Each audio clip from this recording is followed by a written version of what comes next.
Welcome to the Wyoming Water Development Commission meeting. Thank you. I'm going to sit in as chair for our chairman.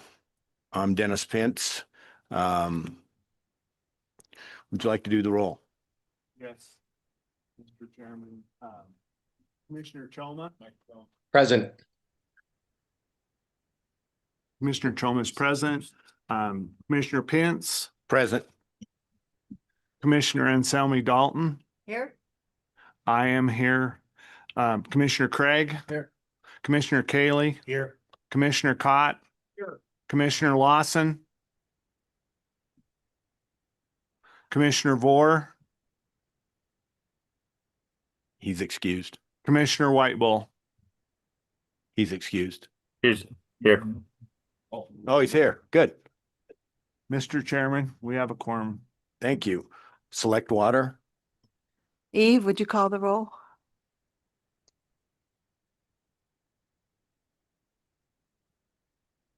This is a roll call for the Select Water Committee. Senator Crum, Present. Senator Driscoll, Here. Senator Guru, Excused. Senator Jones, Here. Senator Larson, Here. Representative Banks, Here. Representative Chestick, Representative Fornstrom, Representative Larson, Here. Representative Strzok, Excused. Vice Chairman Boner, Chairwoman Lawley. Here. Madam Chair, you have a quorum. Thank you. All right, Director. Planning recommendations and discussion. Mr. Chairman, we'd like to say the Pledge of Allegiance. Oh, my goodness.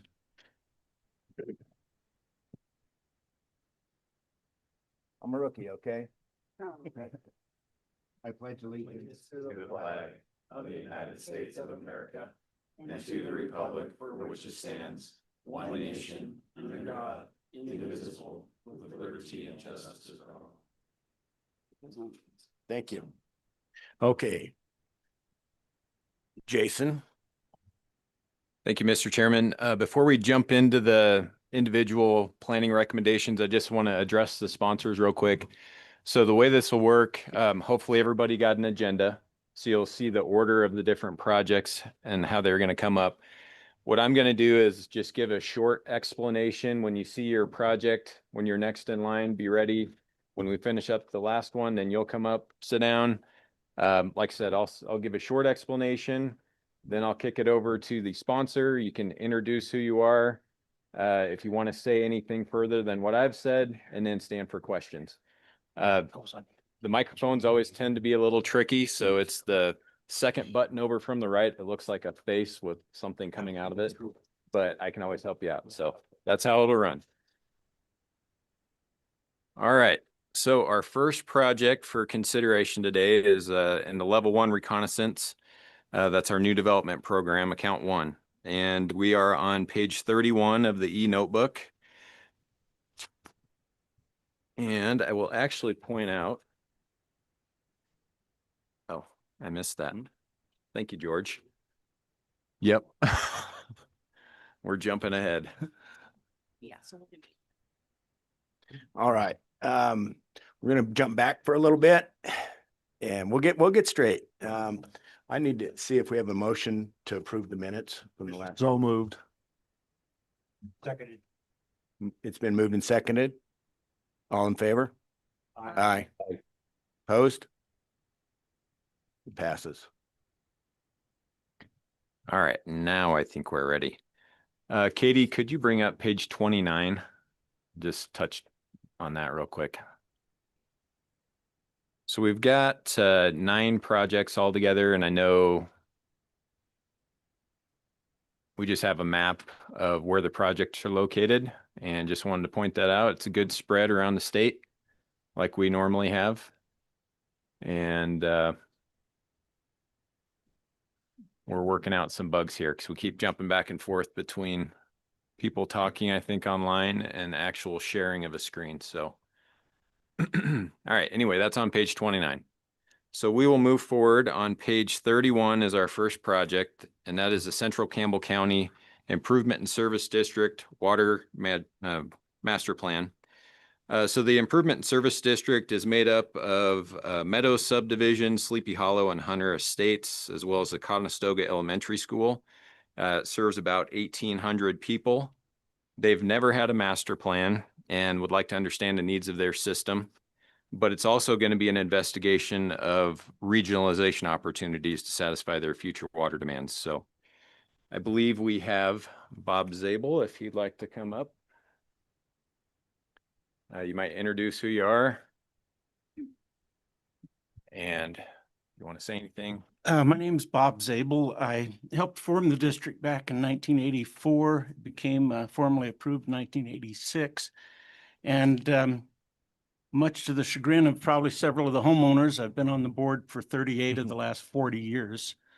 So I'm somewhat familiar with things and be happy to entertain any questions. Is there any questions for Bob?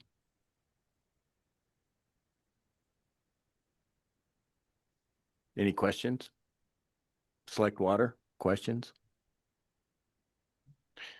You're getting off easy, Bob. I am.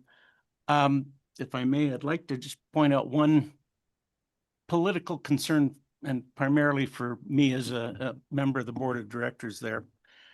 The city did a pocket veto a number of years ago when the commission required that surrounding areas approve a project.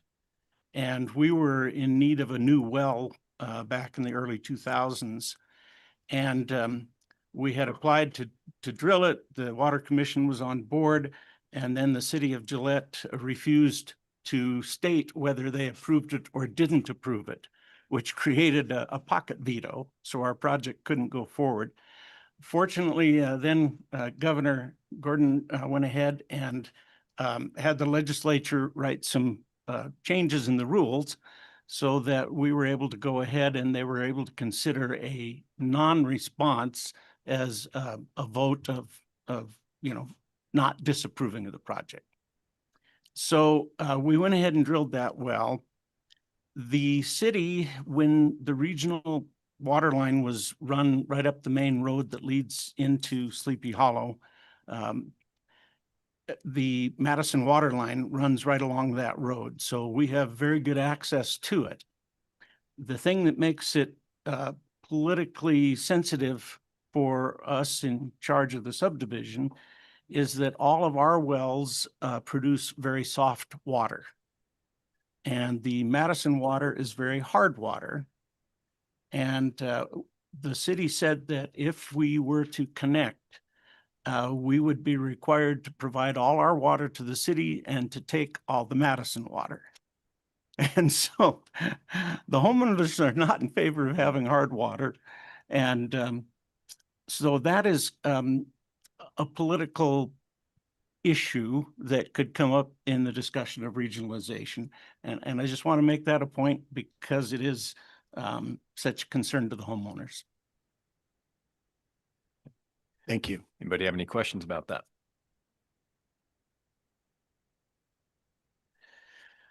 Well, Commission, we've got an opportunity to vote on this. Does anybody have a motion for Central Campbell County Water Master Plan? Mr. Chairman, Commissioner? I move to preliminarily approve the Central Campbell County ISD Water Master Plan project and to allow the Water Development Office to proceed with consultant selection. All right, it's been moved and seconded. Is there any discussion on that? Any discussion? All in favor? Aye. Aye. Opposed? Thank you. It passes. All right, Mr. Chairman, the next project up is on page 39. This is the Wamsutter Water Master Plan. The town of Wamsutter has never had a master plan. They have a population currently of about 206 and just again really want to understand the current condition of their water system and any needs into the future. So would pass it off to the sponsor. Okay, perfect. So that Mina Aguilera Chavez, I am the clerk treasurer. I have been here serving the state since 2022. We have Mayor Pro Tem Seth Rauch, Mayor Chip Roney, and Dusty Davis just on the council here, just in case you guys have further just questions, but just we just want to just extend thank you just for the consideration for this. We just want to just better understand our water system and just benefit our just residents better. And thank you so much. Thank you for coming. Anybody have any questions for Ms. Chavez? Mr. Chairman, Sir? I just want to make a comment, and I did attend the meeting that you had in Wamsutter introducing this project, and I'm familiar with the town of Wamsutter, and just want to say Wamsutter through years has been a very well-run town and strong public works department, and I'm confident they'll make very good use of this study. Thank you for coming. Thank you, Commissioner. Does anybody else have a comment or a question? Would somebody like to make a motion on the Wamsutter master plan?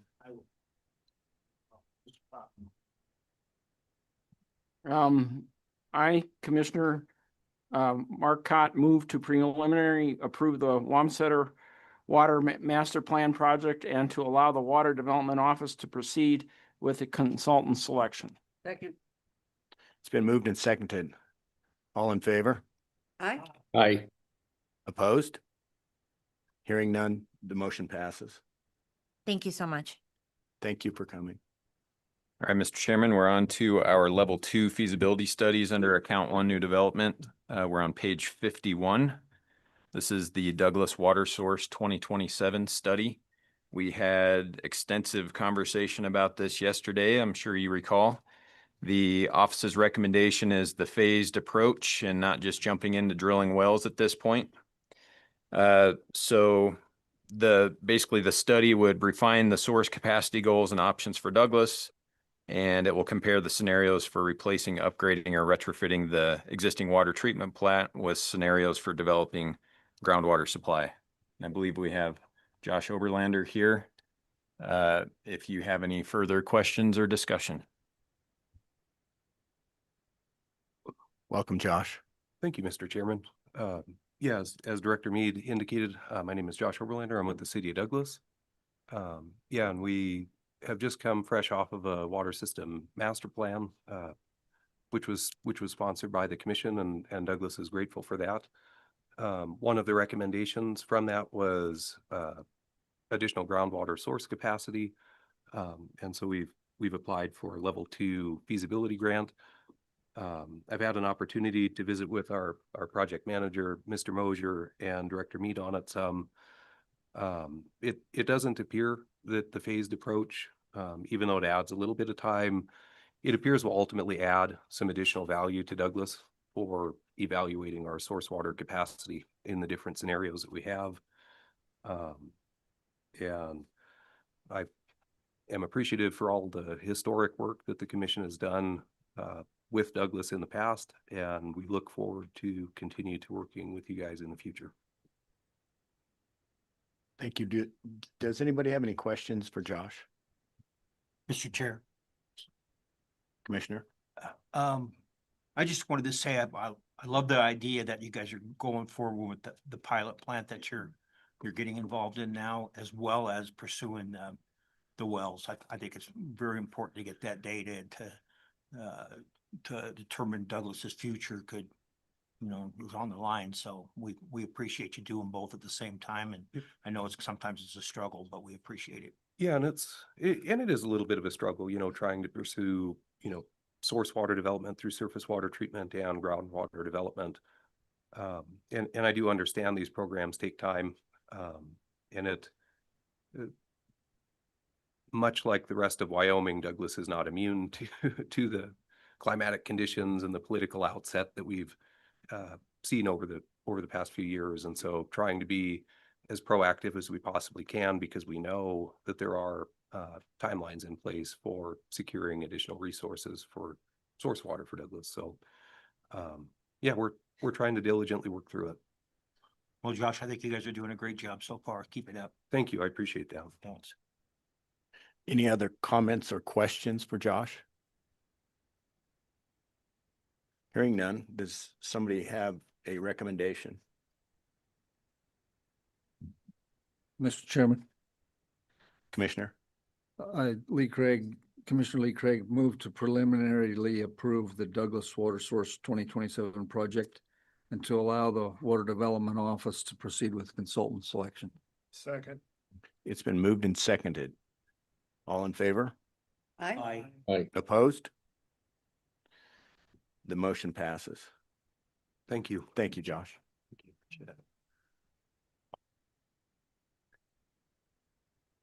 All right, thank you, Mr. Chairman. The next level 2 study under account 1 is the Hudson Regional Supply Evaluation. We're on page 60 of the e-notebook.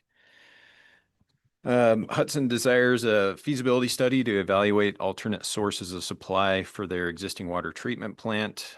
They'd also like to evaluate regionalization and connecting with Lander and looking at those two alternatives to really understand and compare the treatment, the operation, construction costs, and really the eventually rates to their individual customers. So we are suggesting moving forward with the Hudson Regional Level 2 Supply Evaluation.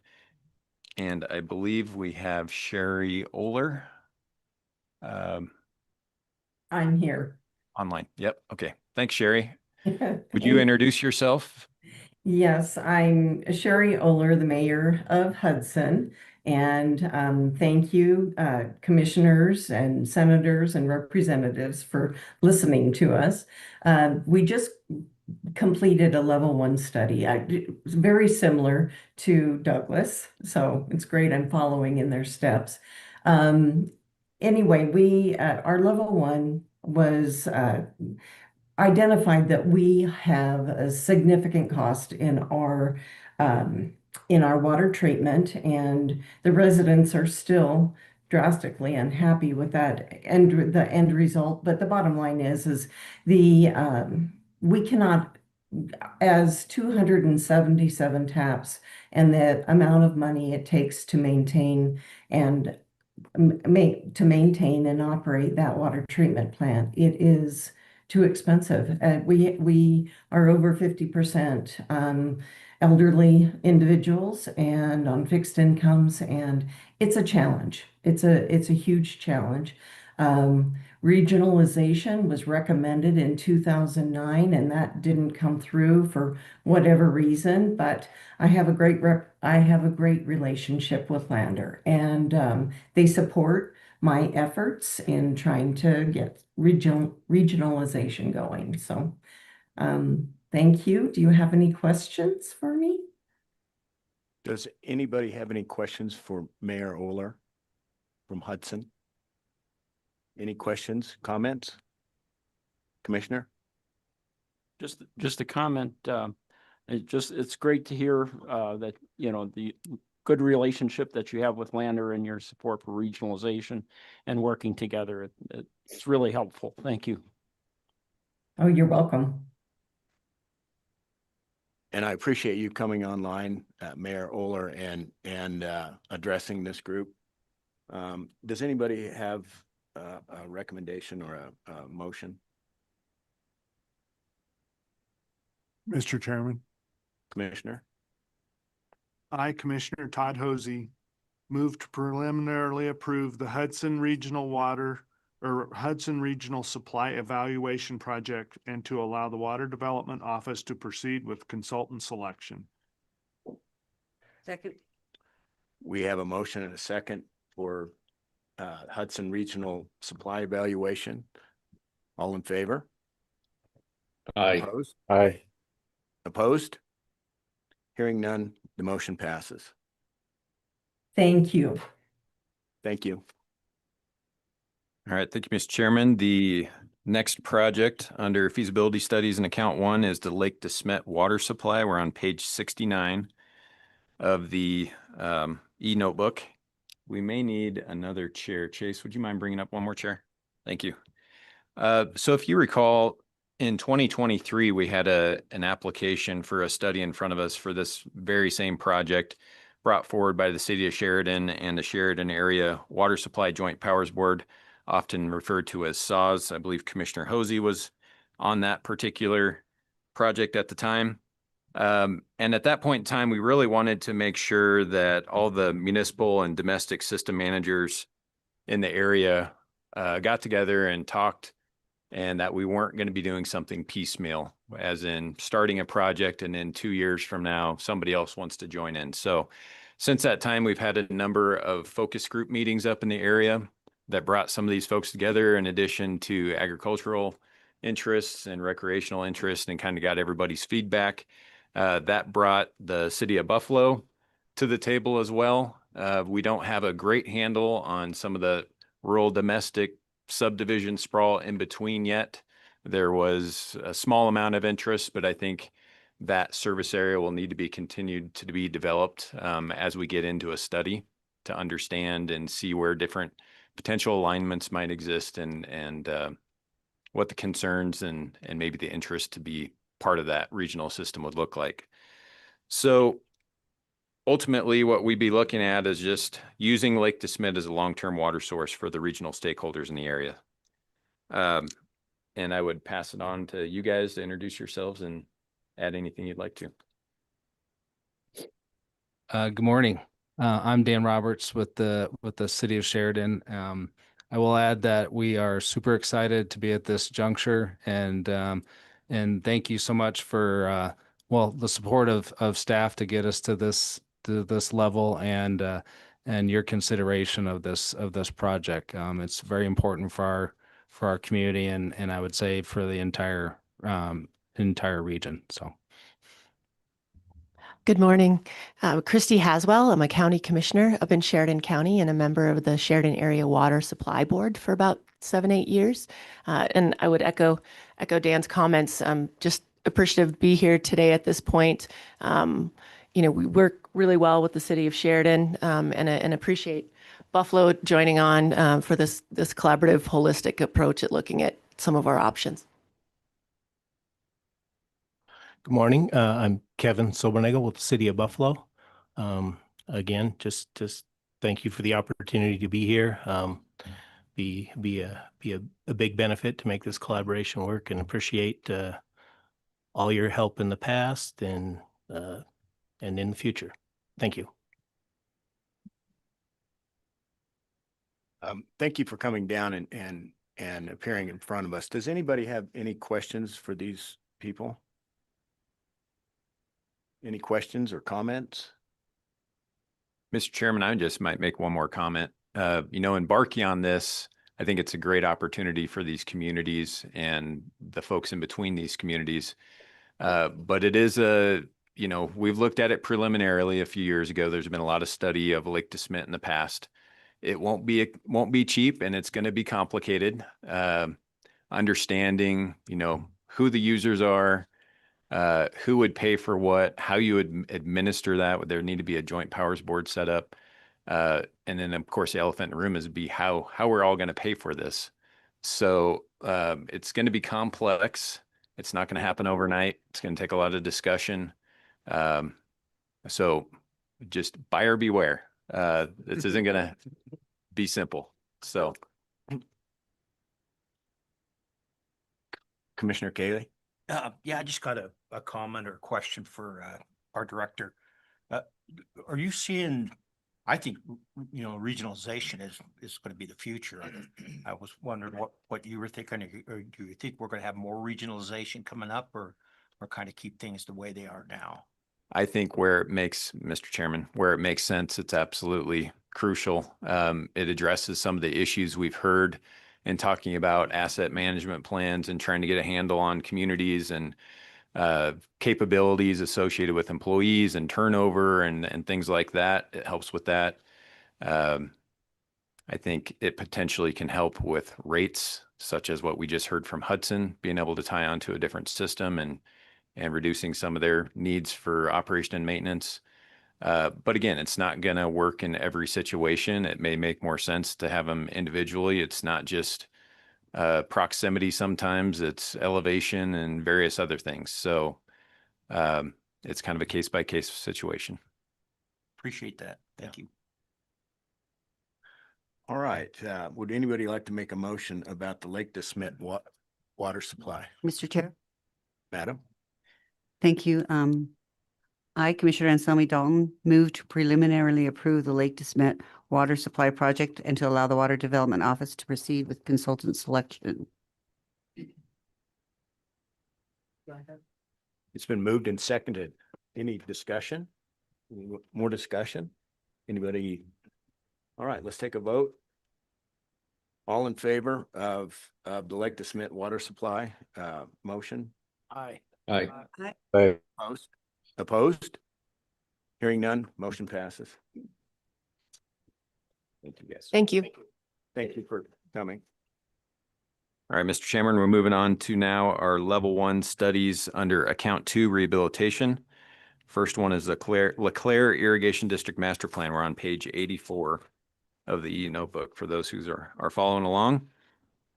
So the irrigation district serves roughly 13,600 acres and 1,800 different landowners. They've worked pretty hard to address recommended rehab projects with canal efficiencies and removing infrastructure that's unneeded, and then developing a 5-year plan to manage maintenance needs. But now they're looking for an updated list of projects and priorities for the future. And they also want to take a detailed look at the main diversion structure and the feasibility of rehabilitation options for that. So from LID, LeClaire Irrigation District, I believe we have Sarah Traherne and Shaylee Metz-Farrell. Might have butchered that last name. Yes, can you hear us okay? Yes, we can. If you would introduce Okay. yourselves and go ahead. Good morning. Thanks for having us here today. I'm the district manager, Sarah Treherne. This is our office assistant, Shaylee Farrell. And behind me here, we have our board president, John Hazelwood. Good morning, everyone. Good morning. So I didn't get to hear everything you said, but just to add to it, thank you guys, first of all, for allowing us to have this opportunity to possibly move forward with this level 1 study. Just so you guys are aware, I'm the newer manager, and we have a new board.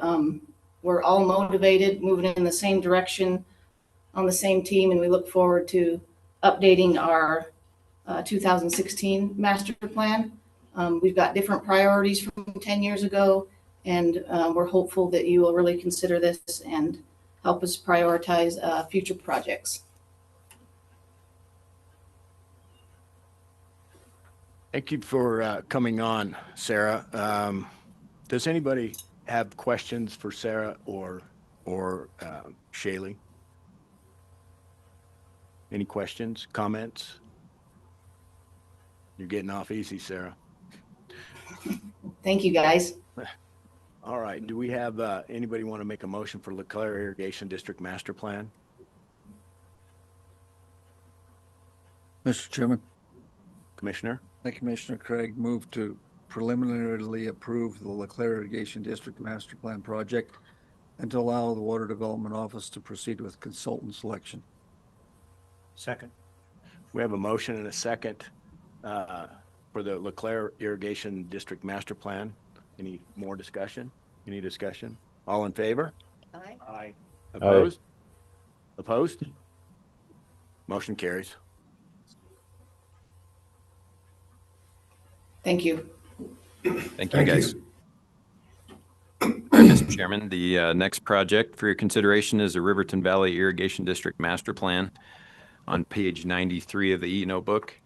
Riverton Valley has never had a master plan completed for their district, and they serve approximately 8,500 acres and 800 users, and they'd like a comprehensive review to identify needs and opportunities. And I would pass it over to the sponsor to introduce themselves.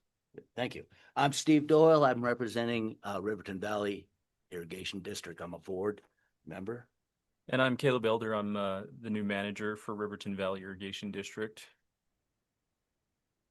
Mr. Chairman and Commissioners, if you look at the recommendations that were submitted by Ms. Love, you'll see that we, or that you have supported Riverton Valley quite a bit over the years, and we certainly appreciate that. Many of you know that in 2017, we had a catastrophic flood. And that has taken basically our energy, our money, our labor, and our focus, and focus on the repairs. We're pretty well paid up on that. We're about $100,000 left to complete that project, that rebuild. And it's, and now it's our time to start looking forward. What we're asking for is a level 1 recon, I guess you call it, plan, to help us determine what we need to attack and when we need to attack it. So that's why we're here. And thank you very much for allowing us to be here. Are there any questions? Hey, is there anybody that has a question for RVID about this? I live near that area. In fact, RVID, LeClaire, and Midvale Irrigations share the same water permit. So we're kind of brothers in arms there, even though these guys have a leg up on us. I'm on Midvale, and they're running water now and we're not. So my hat's off to you. We if you could spare us a few drops, we'd appreciate it. But no, we're in a community where we all kind of work together, with Sarah at LeClaire and Steve and his group at RVID.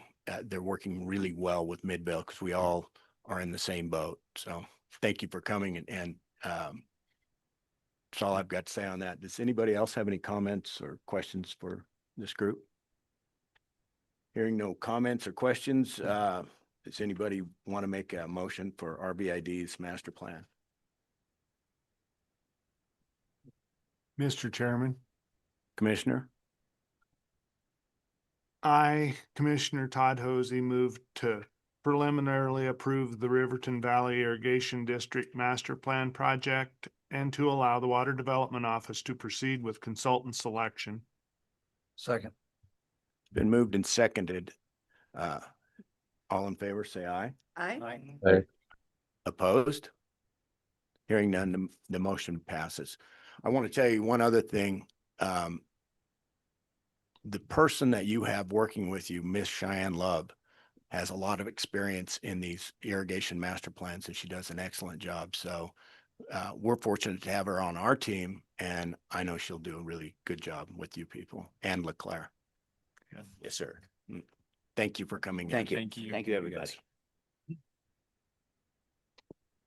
All right, Mr. Chairman, the next project for your consideration is level 2 projects under our account 2 rehabilitation program.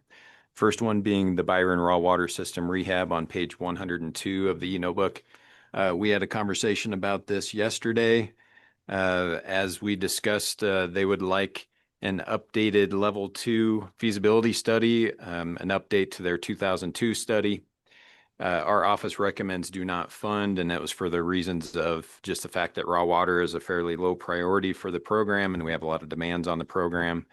The information I provided yesterday about the 2 previous attempts to get the project done and being unsuccessful in the early 2000s, the fact that they have Shoshone Municipal Pipeline water, and really just the program eligibility of their concerns with the open ditches through town, and that would really be the responsibility of the sponsor themselves, and it's got a pretty big price tag on it. The sponsor was unable to make it today, but they wanted to express their appreciation for your consideration. So I'd be happy to answer any questions you might have. There any questions for the director on the Byron raw water system rehabilitation? Mr. Chair. Commissioner? I just wanted to make the comment that I think it's a good project to get those irrigation ditches, into a water pipe or something, just for to save water, but more importantly, I think that there's some safety concerns with that I'd hate to hear some little kids got into that or something, but I'd like to see them continue to pursue that. It might not be through us or maybe at some point we could help a little bit, but I'd like to see them continue to pursue that and maybe look at eating this elephant in smaller bites and just trying to slowly start doing block by block or whatever it would take to start that process. But I do think it's a good program, and I'm glad they brought it to us, and I hope that they continue to pursue it. Thank you, Commissioner Kaylee. Anyone else have a comment or a question? Does anybody want to make a motion on this? Mr. Chair, Commissioner? I, Ron Cayley, move to approve the director's recommendation of do not fund on the Byron Raw Water System Rehabilitation Project. Second. It's been moved and seconded. All in favor? Aye. Opposed? Motion passes. All right, thank you, Mr. Chairman. Last study recommendation for your consideration is on page 112. This is the Goshen Irrigation District, Wayland Dam, and Upper Fort Laramie Canal Infrastructure Study. Again, as you recall from our discussion yesterday, the sponsor originally applied to have a level 2 study done on the Fort Laramie Canal gates, as well as the wasteway gate or sluice gates that are about 1/3 mile down canal, and then the measurement flume that's about 1/8 of a mile down canal. And they didn't ask for inclusion of the Wayland Dam. And we are proposing something a little different, like we talked about yesterday, and just really due to the age and the poor condition of the actual diversion structure itself and the efficiency to look at all of these structures together and kind of the interplay between the different structures. That's why we're proposing that. With the clarifying or clarity that we would not include the interstate canal gates. I would imagine they're going to be fairly similar to the Fort Laramie Canal gates, and whatever we find there would probably apply to that as well. But that's because the Pathfinder Irrigation District in Nebraska are mainly the controllers of those gates. So with that, I would pass it on to Kevin Strecker. Thank you, Mr. Chair. I'm Kevin Strecker, General Manager, Goshen Irrigation District. And yeah, as Jason described, this is kind of a big project, which is why it was not included in our 2024 master plan. They looked at it and deemed it in poor condition, but didn't do a full study on it because of the complexity of it and what a large scale project it would be. So if the commission here is favorable to this, it'd be a great study to get us started in the direction of finding funding for this. Could open a lot of doors for that. Just finding out exactly what the condition is, what the cost might be, and other options to improve the system. So we want to thank you for your consideration. If you have any questions, I'd be happy to try to answer. Does anybody have any questions for Kevin? Any questions? I've got a comment. You came in yesterday, you explained it very well. The graph or the pictures of the structure, it needs a lot of work. And I know it's an old bureau structure, and we're on a bureau project where we're at, and it's really high up on a critical aging infrastructure list. So I really hope that we can help you, and we can find, you'll find whatever funding it takes to get that done, because if it goes out, it's going to be a worse disaster than the tunnels, in my opinion. So I appreciate you coming in. Yeah, Mr. Chairman, thank you. Any comment? I'd just like to mention, after the last meeting, the next day, they actually had their meeting with Chase, is the person that they're working with from the office. And I went down, I think you and I are on that. I thought, well, it's on my way home anyway, kind of a little out of the road, but I went down and viewed that structure. And also Kevin was kind enough to take me down and show me the tunnels that they're working on and the portals, and they had all that equipment in place and was working. But this Wayland Dam, it's not a giant structure, but my gosh, it's going to be expensive just because of what it controls and the volume of water that goes over that when they're in season. And unfortunately, they don't have any water going down those canals right now because there's none above to send down for the days they think they have to, or the Bureau tells them they have to deliver water. But 200,000 acres, is that the number that was kind of round number below that? Yes, Mr. Chairman, we have approximately 107,000 acres for the Fort Laramie Canal. And I think the Interstate Canal Pathfinder Irrigation District is roughly 135,000 altogether. So, So over 200,000. Yeah. So significant amount of acres, tremendous number of dollars to the economy of Wyoming and Nebraska as far as agriculturally speaking. And whether anybody recognizes it or not, all these structures and projects also affect our municipalities, whether it's groundwater recharge for wells or whatever. So this is a big project that they're looking at. And I commend them for hopefully being ahead of the curve and maybe getting a study done and then finding sources to bring that thing back up to the standards and levels of safety and so on, that it needs to last for another 100+ years. I imagine that thing was built in about 1910. yeah, Mr. Chairman, that's correct. I think 1909. Yeah. So just like all these big irrigation projects built it in the early 1900s, it's time. They've met their life and it's time to rebuild them and fix them and have them continue for the next several generations. Thank you, Commissioner. Any other comments, questions? All right, does anybody have want to make a motion? Madam? Thank you. Mr. Chair, I, Commissioner Anselmi Dalton, move to preliminarily approve the GID Wayland Dam and Upper Fort Laramie Canal Infrastructure Study Project to allow the Water Development Office to proceed with the consultant selection. Second.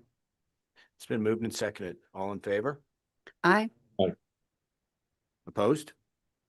Motion passes. Mr. Chairman, thank you. And thank you, Commissioner Craig, for coming out and visiting. Appreciate it. So Thanks for coming up, Kevin. Appreciate it.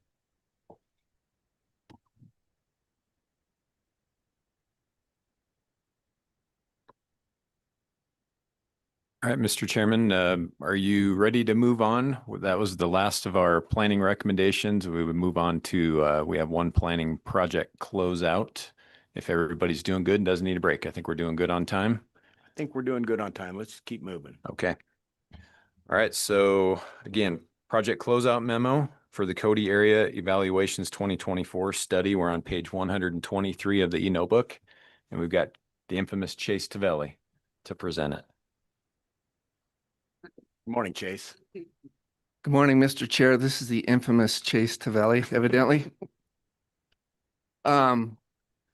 Just a quick rundown. We haven't done a closeout memo for a little bit, since March maybe. So when we complete a study, in order to provide the commission with the result of that study, we do a closeout memo and we talk about some of the various things I'm going to talk about here. So this is the closeout memo for the Cody Areas Evaluation 2024 study. The sponsor was the City of Cody.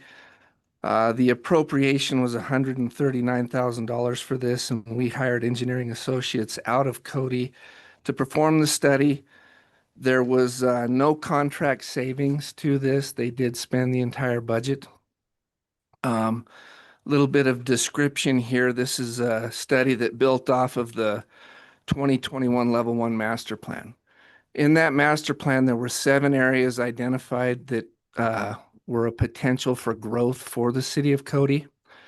And the City of Cody sat down and with conversations going on within the city and within some of these surrounding areas, they chose three areas to study further in a level 2 because those are the most likely to see growth that in those 3 directions. Those areas are the Northwest Cody area and the South Cody area and the East Cody area, or Cooper Lane is what they're called. And what they did in the study was they estimated the potential for water demands. They looked at existing infrastructure to see how it could help service these areas And then they identified infrastructure necessary to accommodate water supplies in the areas. So referring to the Northwest Cody area, this is the largest and most complex and potentially the first direction that the city may expand. This goes out, I believe it's called the Belfry Highway. Is that right? I might be thinking of a different town.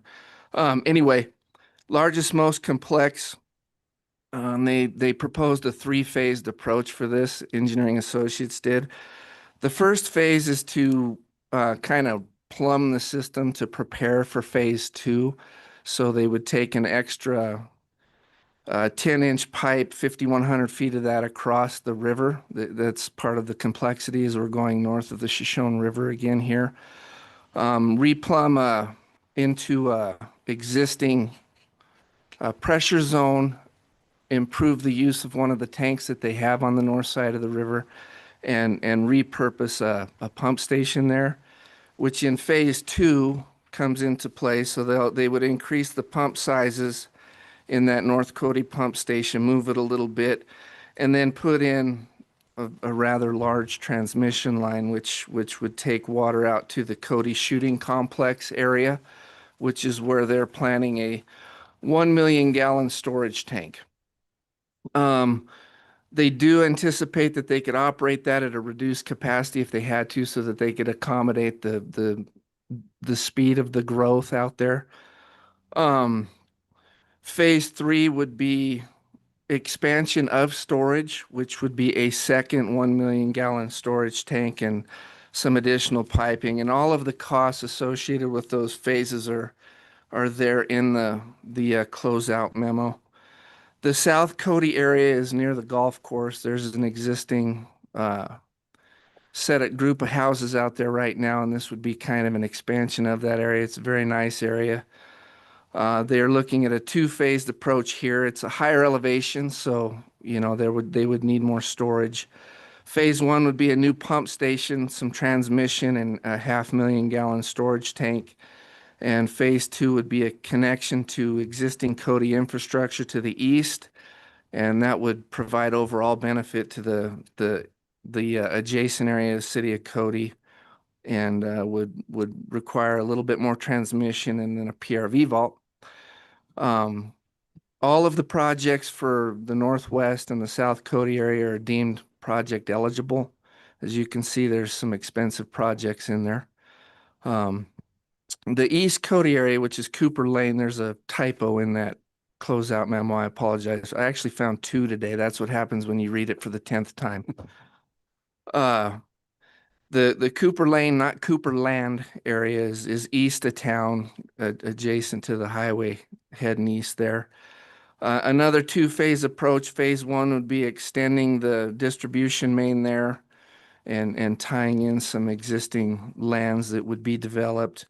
And then phase two would be a Beck Lake pressure zone connection. So towards the airport, they would make a connection and tie into that East Cody area. Those projects are all determined to be not eligible. They're distribution, essentially. We did a public meeting on October 28th of 2025, a public presentation that was at the City of Cody Council Chambers. A very well-attended meeting. The entire council was there. It was prior to a council meeting, or it was a special meeting. I apologize. Council was there, mayor was there, representatives from the city public works director and the consultant, of course, and I attended. Very well attended, good discussion, a lot of thought going into these areas, a lot of concern from the city about growth. So the WWDO recommends acceptance of the final report submittals and closing the consultant services contract.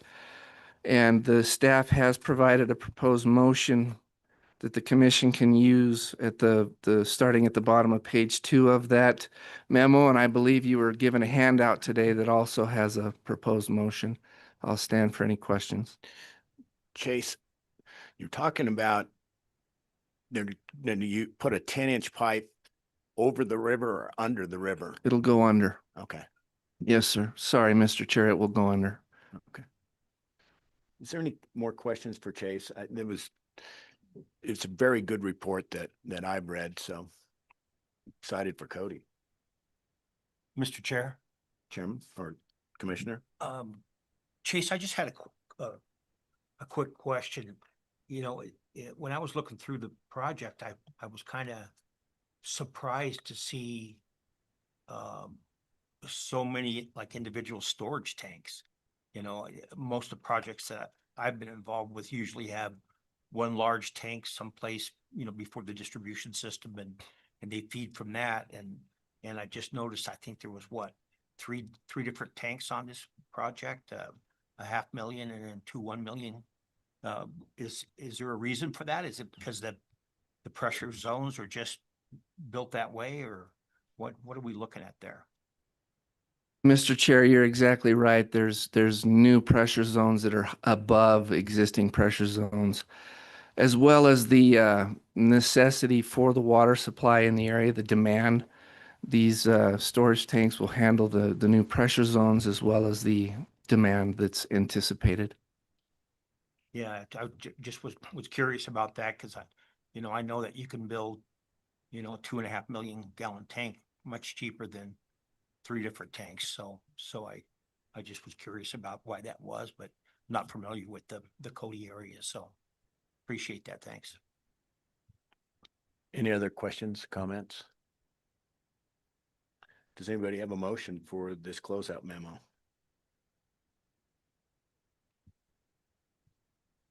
Mr. Chair. Mr. Chair, I, Commissioner Anselmi Dalton, move acceptance of the Cody Areas Evaluation 2024 Level 2 project report as being complete. And further, the WWDC makes the following findings relative to this project. 1, that the Commission recommend proceeding to level 3 of the project development upon the submittal of an appropriate funding application by the sponsor. 2, based on the findings in the final report, the project is determined to be in the public interest. And 3, the project functions and services cannot realistically be provided by any person, association, or corporation engaged in private enterprise. Second. All right, we have a motion and a second. All in favor, say aye. Aye. Opposed? Motion carries. Dismiss the infamous Chase. Oh, Chase, thank you. I appreciate it. The infamous Chase to it. Oh, the infamous Chase Tavelli. And do you sign autographs? Mr. Chair, I do, but they cost money now.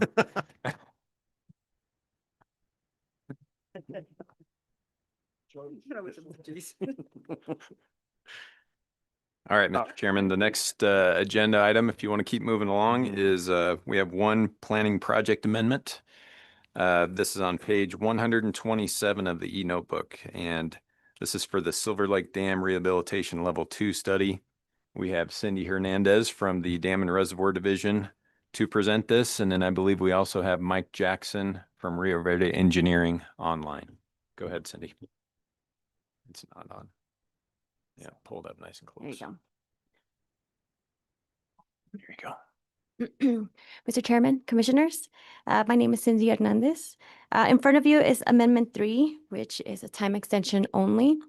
It extends the contract expiration to June 30th of 2027 with Rio Verde Engineering. As a quick recap of this project, Silver Lake is located in the Bridgerton National Forest Wilderness Area. It was initially constructed in the 1920s. It has a water right priority date of 1924.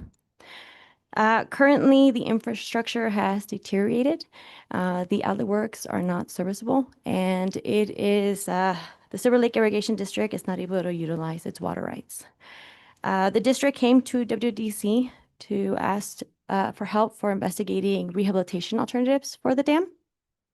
Appropriations were awarded for a level 2 feasibility study. And additionally, the district also applied and were rewarded for NRCS funds for PL 566, and both PL 566 funds and WDC funding are both being utilized for a watershed plan, which is similar to our level 2 feasibility study.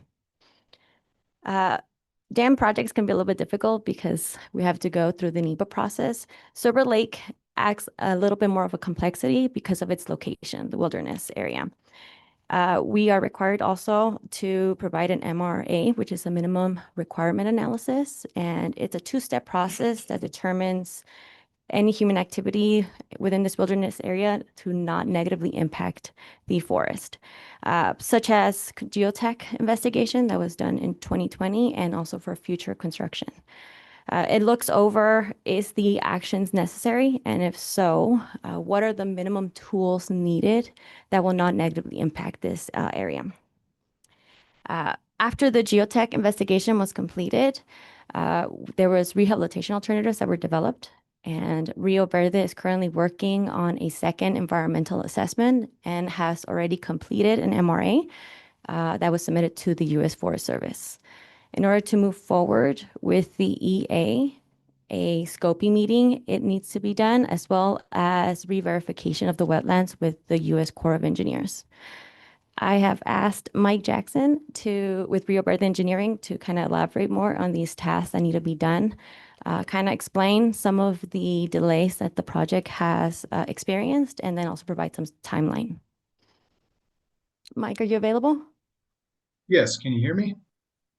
Yes, we can. All right.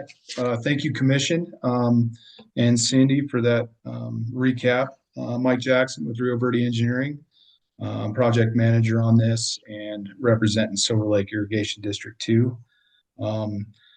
Yeah, basically, it has been complicated for several reasons. The project itself is not complicated, but due to the location of this, the mobilization in and out of this area, and due to the fact that it's in wilderness, it's been pretty tough working through conceptual plans and coming up with a realistic construction plan. Earlier last year, we contacted Big Sky Civil Constructors out of Montana, and they specialize in kind of wilderness type construction to kind of help us with, what's realistic, what do we need for minimum equipment, so we can get this done. One of the things is the time constraints that we have for construction up there. It's at 10,000 feet in the Wind Rivers, so you can imagine we don't have a big period of time to be able to get this done. We relayed this to the Forest Service, and they agreed that if we need to bump up the equipment requirements to get this done and over with in a single season, that would be a benefit. We went through, several alternatives to enlarge this dam, basically from a dam safety standpoint, and then to fix the outlet works. And they agreed, the Forest Services agreed, that we basically have one alternative that we're carrying forward. So we're not looking at 3 different alternatives through the EA, the MRA. One is a no action or a dam removal, or we go through with our preferred alternative, which they've agreed to. Delays, we've been through quite a few district rangers with the Forest Service, and recently, there's some restructuring, as you're probably well aware. There's really no, as of our meeting 2 weeks ago, the wilderness specialist at our Pinedale office said that they don't know exactly right now who the MRA, the minimum requirements analysis, goes to. There's been some format changes with that as far as how they're prepared. That's ongoing. We are proceeding with the EA for the rehabilitation of the dam. The draft scoping letters and notices have been submitted to the NRCS and the Forest Service, and they're going through final review.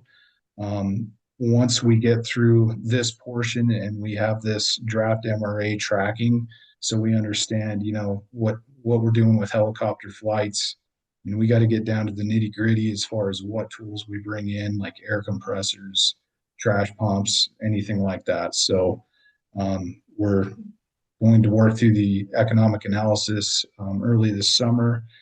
As Cindy said, the only outstanding field item based on recent, our team West, who's doing the environmental end of things, reached out to the Army Corps of Engineers, and they did verify that we just need to do a re-verification of the wetlands on the outlet of the dam just to make sure nothing's changed. Besides that field work, I think we're ready to move forward with the draft EA. Our hope is, and visiting with NRCS and Forest Service, is to get the EA finalized a FONSI by the end of this year. Say November, December timeframe based on timelines, review timelines and advertising timelines, and move forward with final report and deliverables based on that. And at that point in time, we would have all the permits in place to move forward with a level 3 or an additional PL 566 funding based on the final economic analysis, and the permits will be in place. Thank you. And Does anybody have any questions for Mike or Cindy? Commissioner? Thank you. I don't know if it's actually a quick question for Cindy or Mike, but I'm just concerned a little bit when I read, and I was going to ask, I guess, the director, when they say that it has a priority date of 1924 on the well, and it says it's basically no longer serviceable, impeding the rights, their ability to utilize their water rights. Are we in danger that of losing the water right that has a high priority, or are they still getting some water and still using the water right in some small limited capacity while this drags on? so I can attempt to answer that, Ms. Commissioner. So currently the outlet works. I mean, it still stores water. When we get spring runoff, the reservoir actually fills and it spills. The problem is that the gate's inoperable and it's stuck in mostly open position. So they can't regulate when they get their water. It's kind of almost natural. It comes when it comes, and they can't hold it over for later periods in the season. So theoretically, I mean, they're still storing water and using the water, but operationally it's difficult because they can't control when the water's released, if that makes sense. Thank you. Thank you. Does anybody else have any questions for these two? Any questions, comments? All I right. have a question. Commissioner Lisa Anselmi Dalton. Sorry about that. Thank you for I just want to mention again that we're trying to get out of these time extensions, and because obviously it ends up costing money, and I know that it's tricky. It's at high elevation, but do we think that we can get through it in this season? I know you're saying you've employed Big Sky from Montana to come in and help you push it through.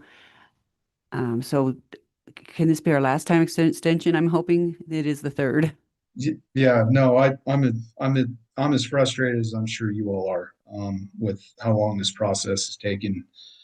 I mean, the only unknown that I have at this point is how this MRA gets to the finish line, because I don't have any answers from the Forest Service. But the draft is ready for submittal, and I assume, I mean, one thing that's happened in the last year is the NRCS has taken over as the lead agency, which I think is going to help based on staff and their knowledge of these. They're both USDA, but they have different requirements.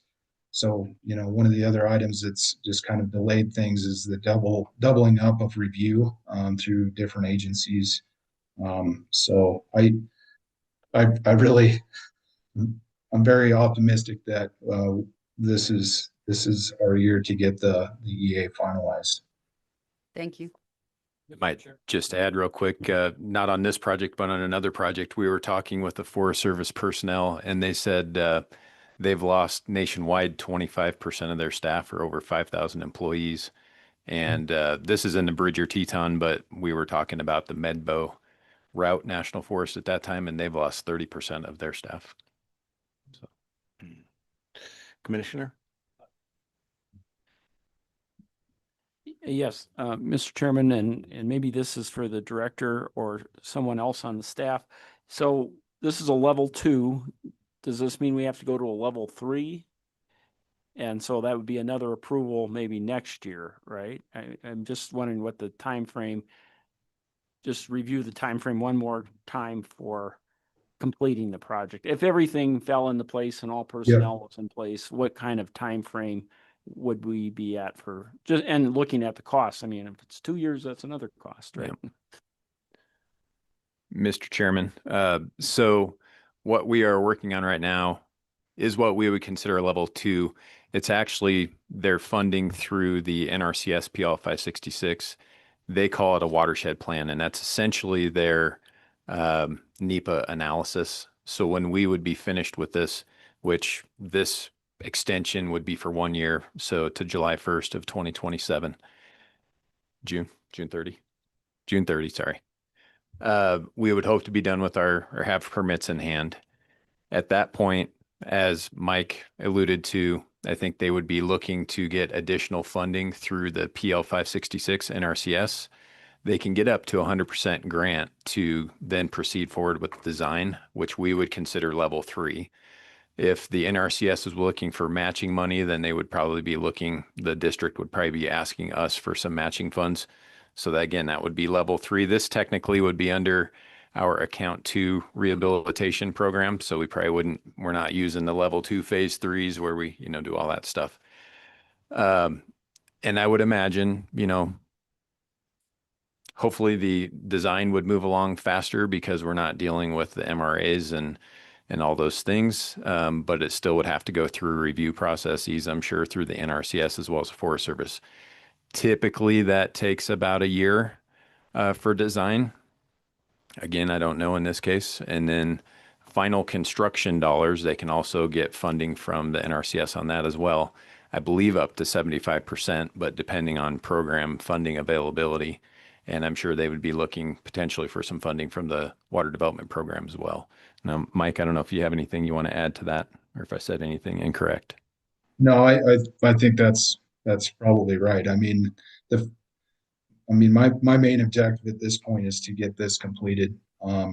Looking forward, I think you're right. I mean, we've gone a little bit above and beyond a concept level design based on, what we had to look at concrete weights, how to produce concrete or airlift concrete and what equipment. So, I mean, it's been pretty thought through. I think there could be some tweaks, but we're not going to see any major changes. So the final design for the construction documents should be pretty abbreviated, I would say. Mr. Chairman, just a quick follow-up. So construction next year, no, 2 years. I mean, if everything aligned, I guess that's, just, and they wouldn't have to necessarily come back to us for a level 3, or would it? Mr. Chairman, the first question, I'll defer to Mike on what he thinks is actually turning dirt or putting concrete in. What's your best guess on that? I would say best case scenario is probably 2028. As far as actually doing work on site. I mean, and the other thing is, what the bidding process, whether it's a design build, I think that's something that PL 566 you can do, which would speed it up as well. So everything is very, very time sensitive as far as mobilizing what you can airlifting in the spring or winter months for staging so that they're ready to go as soon as the snow melts. And obviously, winter conditions are going to affect that. But I would say best case scenario, it's probably the summer of 2028. And then, Mr. Chairman, the answer to the second question about as far as if they would come back to us for level 3 funding, I think that depends on the final MRA, what that means for the final cost estimate from the engineers, and then discussions with the NRCS on, can they be awarded how much, what does the financial cost per acre for each individual landowner look like, and then can they afford that, and do they need some additional funding from the Water Development Office or program? Thank you. Thank you. Any other questions, comments? Mr. Chair, I just have a quick question for the Development Office or Jason can probably answer that. we see a lot of these. Your mic shut off. We see a lot of these extensions that are typically 1 year, probably 95% of them are that way. Is there a reason why, like in cases like this, we don't extend 1.5 years or 1 year and 4 months or something like that? Or is it kind of boilerplate that's 1 year? Mr. Chairman, it's typically, we thought we were going to have it done in the previous extension, and we don't want to push it too far out there because we want to keep things moving and not just have, oh, we've got 3 more years and then nobody has a sense of urgency. So there's not a particular reason for that, but that's been the thought process in the past. I was just curious because, we see that a lot and then all of a sudden we're coming back for another one. And man, I Yeah. wish we could have just did 2 years the first time, Well, But I understand. if you'd like to amend it to 2 years, because it wouldn't surprise me if we're in the same boat again next year, just with some of the timeframes we've had to deal with federal agencies. Yeah, But that's what I was thinking. Yeah. Too, so. No, I'll just keep my fingers crossed. Yeah. Thanks. Any other comments or questions? Anybody want to take a stab at this? Mr. Chairman, I'll make the motion. Okay.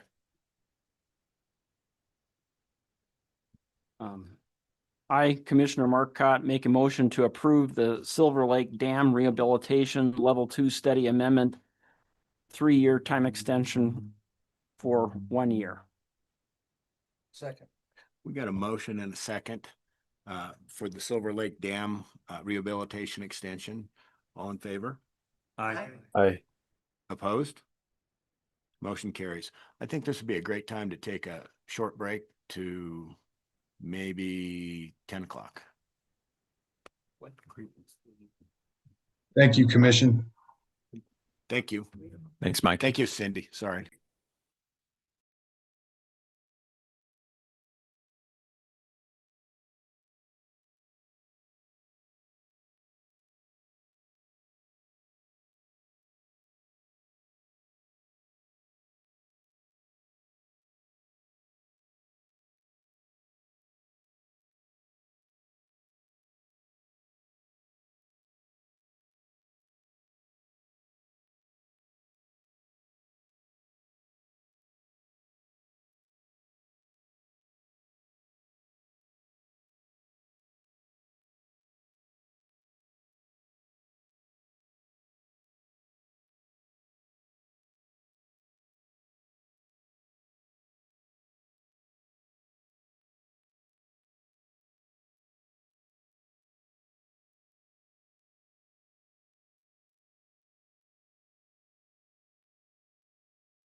Yes. Okay. All right, the next item agenda is UW Water Research Project, and I believe it has Select Water and us together. And do you want to tell us what that's about? Yeah, Mr. Chairman, we have Greg Kerr, the Director of the Office of Water Programs, online, and he's going to work through the 2027 RFP for the UW Water Research Projects. Greg, are you there and can you hear us?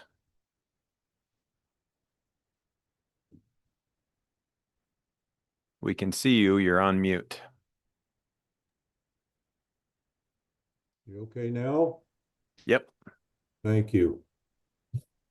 Mr. Chairman, commissioners, members of the Select Water Committee, my name is Greg Kerr. I direct the Office of Water Programs at the University of Wyoming. What I'm not going to try to do today is top the infamous Chase to Valley. What I would like to do is give you a little information on our fiscal year 2027 Water Research Program RFP that we'd like to present to the faculty researchers at the University of Wyoming. Just a little background when I start. The Office of Water Programs administers the Water Research Program at the university. The Water Research Program is a cooperative program with the USGS, the state of Wyoming through the Water Development Commission, and the University of Wyoming. That cooperative program combines resources to address water-related research issues at the state of Wyoming.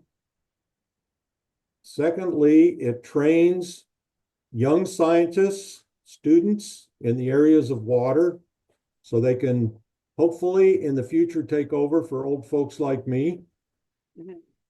And thirdly, we get the information out. So all that information that we have from research projects is available to anyone, both public, state agencies, readily available through various avenues. So we have a process. That process starts with what we're going to talk about today briefly. Actually, April 17th, our 8-member advisory committee met to develop this RFP. Along with that 8-member committee was a representative from the Water Development Commission, Commissioner Mark Cott. And I can't tell you how much I appreciate his involvement with both our committee and following through with our projects. He's a valuable asset, and he's not shy to speak up and give an opinion or have input to our both RFP and projects when we do reviews. So I do appreciate that very much. So at that meeting in April, we had extensive discussions on the various topics that are included in this RFP.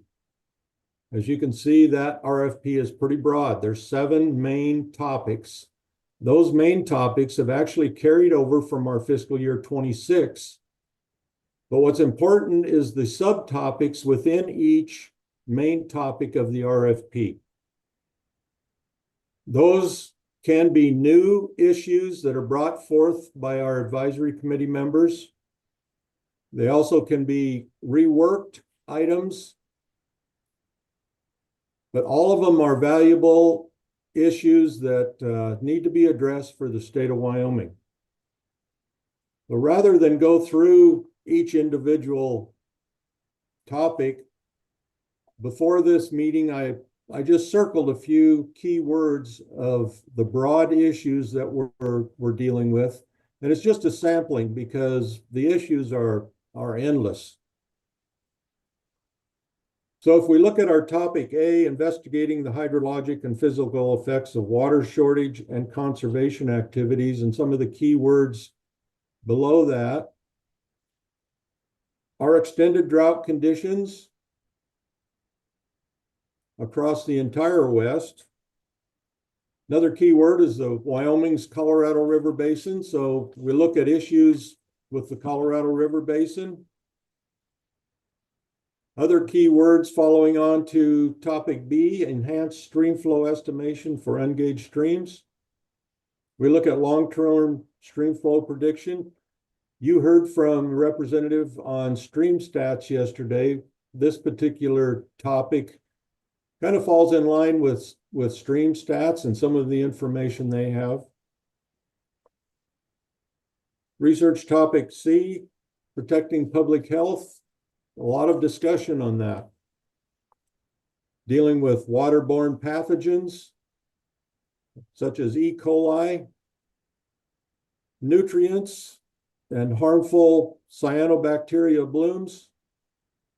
I didn't used to even be able to pronounce that, but now I can pronounce cyanobacteria blooms, algal blooms, and how harmful they are or can be. Excess nutrient pollution, another key word. A new topic that came up related to that is indicators of harmful cyanobacterial blooms, and that is a new red bloom that's becoming prevalent around. I don't know if any of you have heard of that. I hadn't, but they want to look at red algal blooms as an indicator of the toxic cyanobacteria blooms. Following down with keywords, mine drainage analysis and characterization in our topic D. Looking at mine drainage runoff, some of the problems that we have with pollutants from mine drainage, what can be done about some of those. Research topic E, dam and reservoir operation and sediments in the stream systems and behind dams. One of the main areas under this, large dam and reservoir operations. And not listed specifically, but as we all know, Flaming Gorge and significant drawdowns. What are the impacts of those large drawdowns on reservoirs below some of these larger dams? You know, many impacts. I learned a lot of the effects that could happen from this, but we need further research and information as we're going into a lot of these drought times and what happens when we have to draw down these reservoirs. Our research topic G, understanding and responding to future climate or future change in hydrologic variability. Again, hydrologic variability, dealing with such things as wildland fires. You know, we've discussed this in previous meetings, the need of the droughts and wildland fires, understanding what can happen in the future with a variable climate. You know, this drought has really hit us hard, and we need more information about what to do if this continues or happens again in the future. So I'd like to identify watersheds most susceptible to increased flooding, droughts, and evapotranspiration, and to reduced availability of water for agricultural, municipal, industrial, domestic, and other beneficial uses. So looking at what happens with hydrologic variability. So those are just a few key words that I pulled out of these main topics that we'd like to present to the university research community. See if we can solicit proposals. It'd be nice to get proposals on all of these. Probably won't happen, but we give a wide range for ideas for those. So today, this information is for you to look at. There's the action that we'd like today is for both the commission and Select Water to vote just to move this along to the university. There's no projects, no money involved today, but just information to move along so I can release it to the university.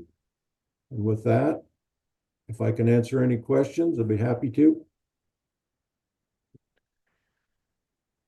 Are there any questions for Greg Kerr on what he just spoke about? And thank you, Greg, by the way. That was, this is my third or fourth or 100th year here.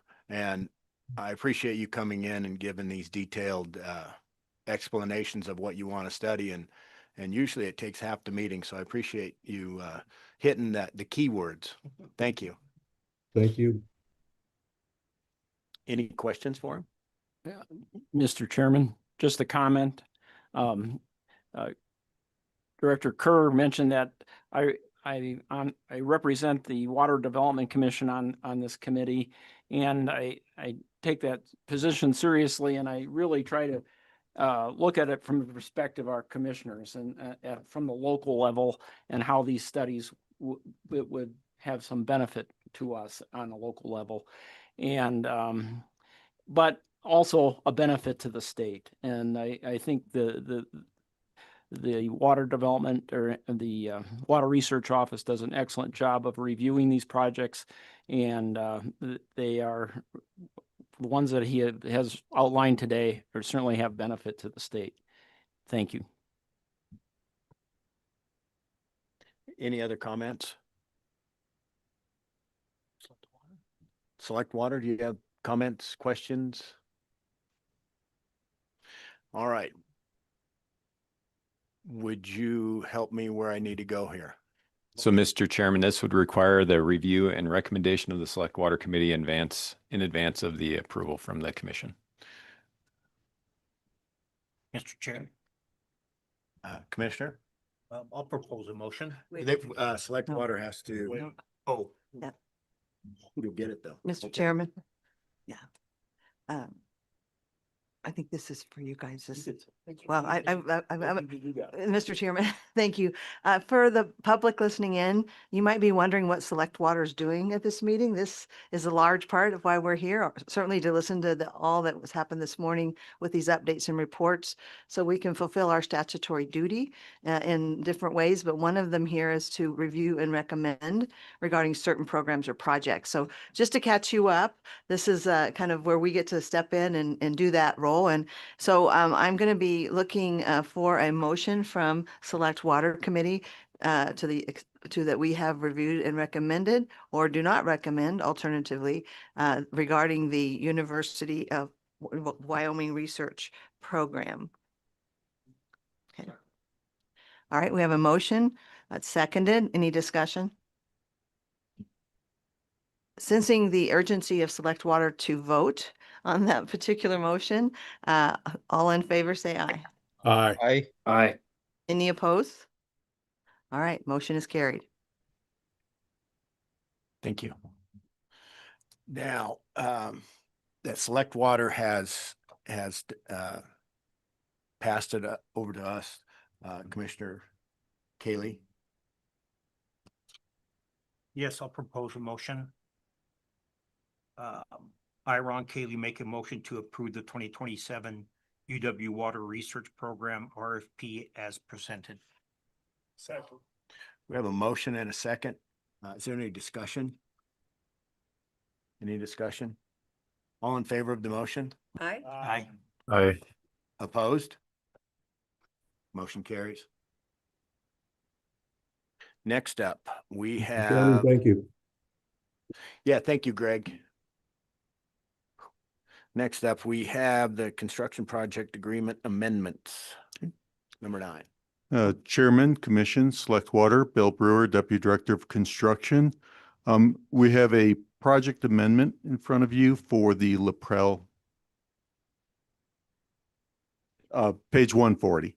Sorry about that.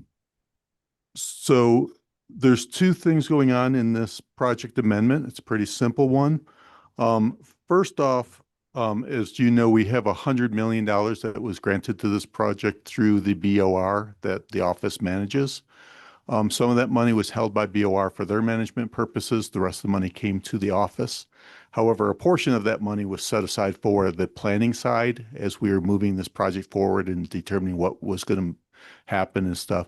That planning study has finished and closed out. And rather than reverting the leftover funds from that project back to BOR, it's being transferred from the planning project over to the construction project. So a big part of this amendment was moving, and that was $720,510.89. Getting down to the penny. That will be moved over into the level 3 construction fund for the rebuilding of this dam from the study. So that's the biggest part of this amendment. The secondary part was that during an audit, it was discovered that we were having to issue a statement of suspension and debarment annually is relation to the Bureau's funding as far as if there was a suspension of debarment, we would stop paying whatever contractor, engineer, et cetera, related with these funds. It was discovered that we could add that language into the agreement and not have to issue this statement yearly. So we decided to go ahead, being we had an amendment going through anyways, to add that language into the amendment and not have to worry about doing this yearly. And what happened is we missed by like a month, and the audit caught that we missed issuing this letter. So this will cure this for the rest of the project and not have to worry about doing that annual reporting. So those are the two issues in this amendment, a simple technical clarification on the language and this moving of the $720,000 from the planning study over to the construction project so we can use all of those Bureau Reclamation funds on this project. So I'll stand for any questions or anything. And does this need review? And I believe this needs, yeah. Same. Thank you.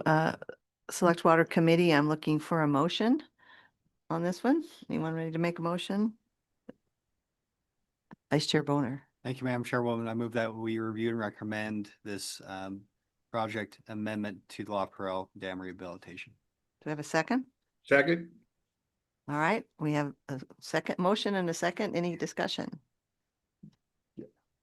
Sensing the urge to vote. All in favor, say aye. Aye. All opposed, nay. Thank you. Now that it is in our court, does anybody want to make a motion? Mr. Chairman, Commissioner? I, Commissioner Todd Hosey, make a motion to approve Amendment 2 to the La Perelle Dam Rehabilitation Project Agreement. Second. It's been moved and seconded. Is there any discussion? Any discussion? All in favor of this amendment or this, excuse me, this motion, signify by saying aye. I will. Aye. Opposed? The motion passes. All right. Bill, thank you. Thank you.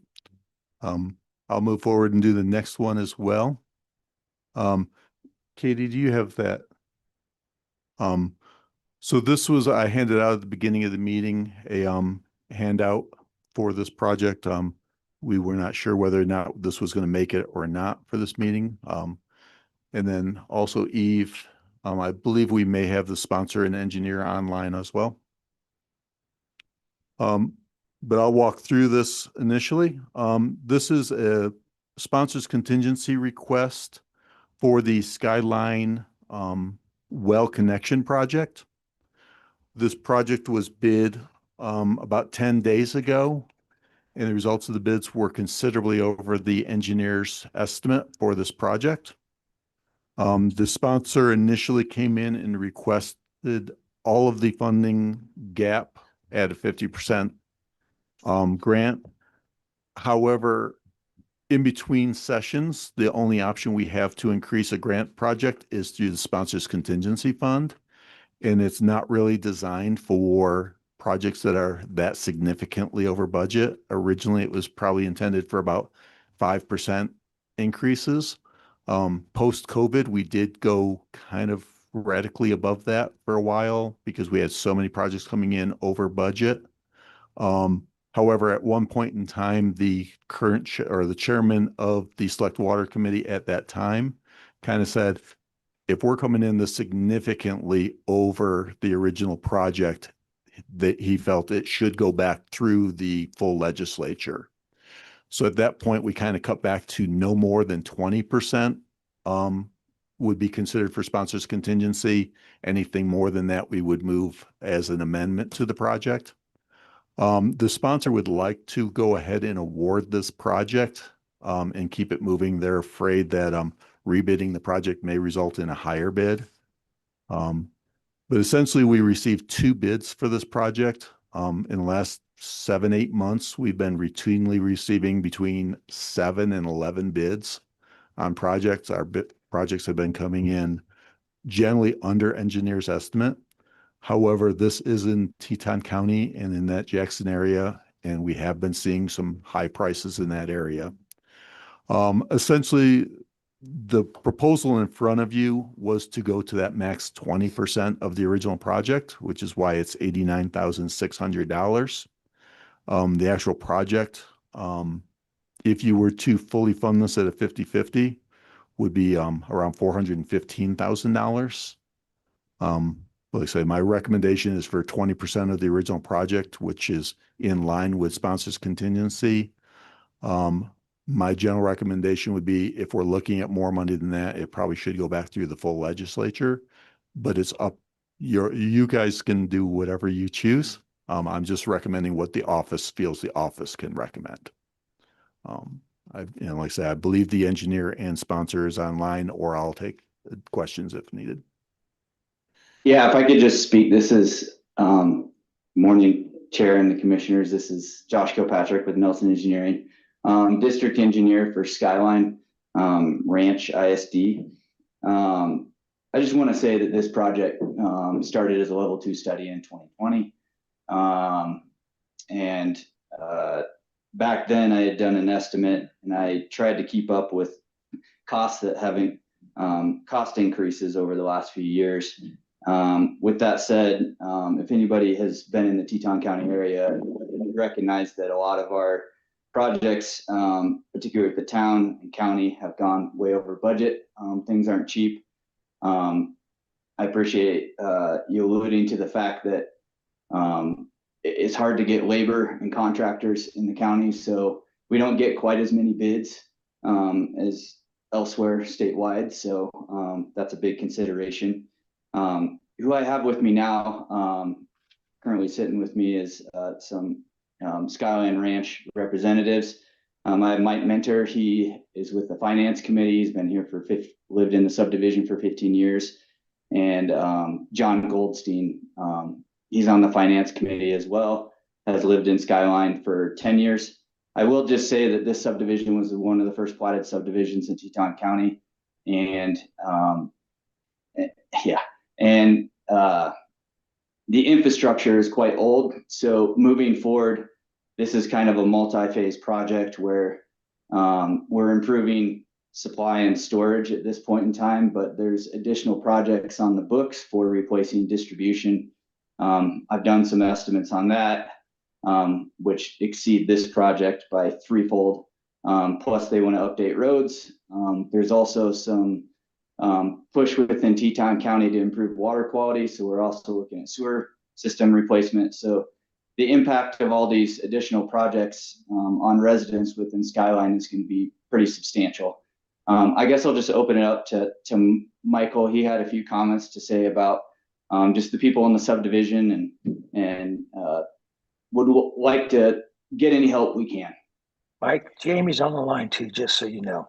Oh yeah, and sorry, Jamie Streeter's with the he's on the treasurer for Skyline Ranch.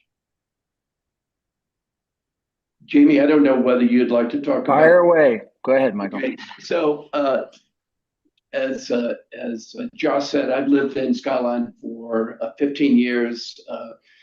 Skyline was developed being the first planned subdivision in Teton County in the late 1960s. And we have a number of homeowners who were there when the subdivision was developed. So you've got elderly, people in their 80s, people on fixed income.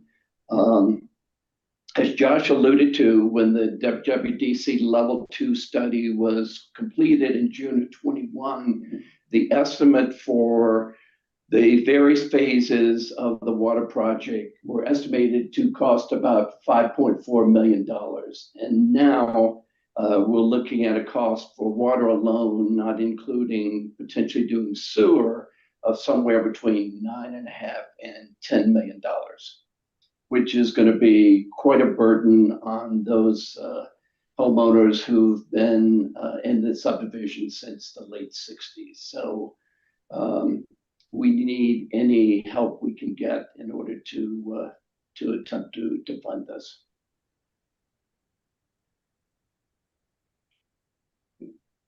Okay, well, I think that. I don't know if there's anything else to add. I think Mike said it all. You know, we are contemplating sewer as well. We have a lot of wells in the subdivision, septic systems in the subdivision, and they're failing. You know, many are 50 years old. So we think we got to consider sewer as well. It just adds more burden to the subdivision. So just another point to consider for us as we look at fixing the infrastructure in Scotland.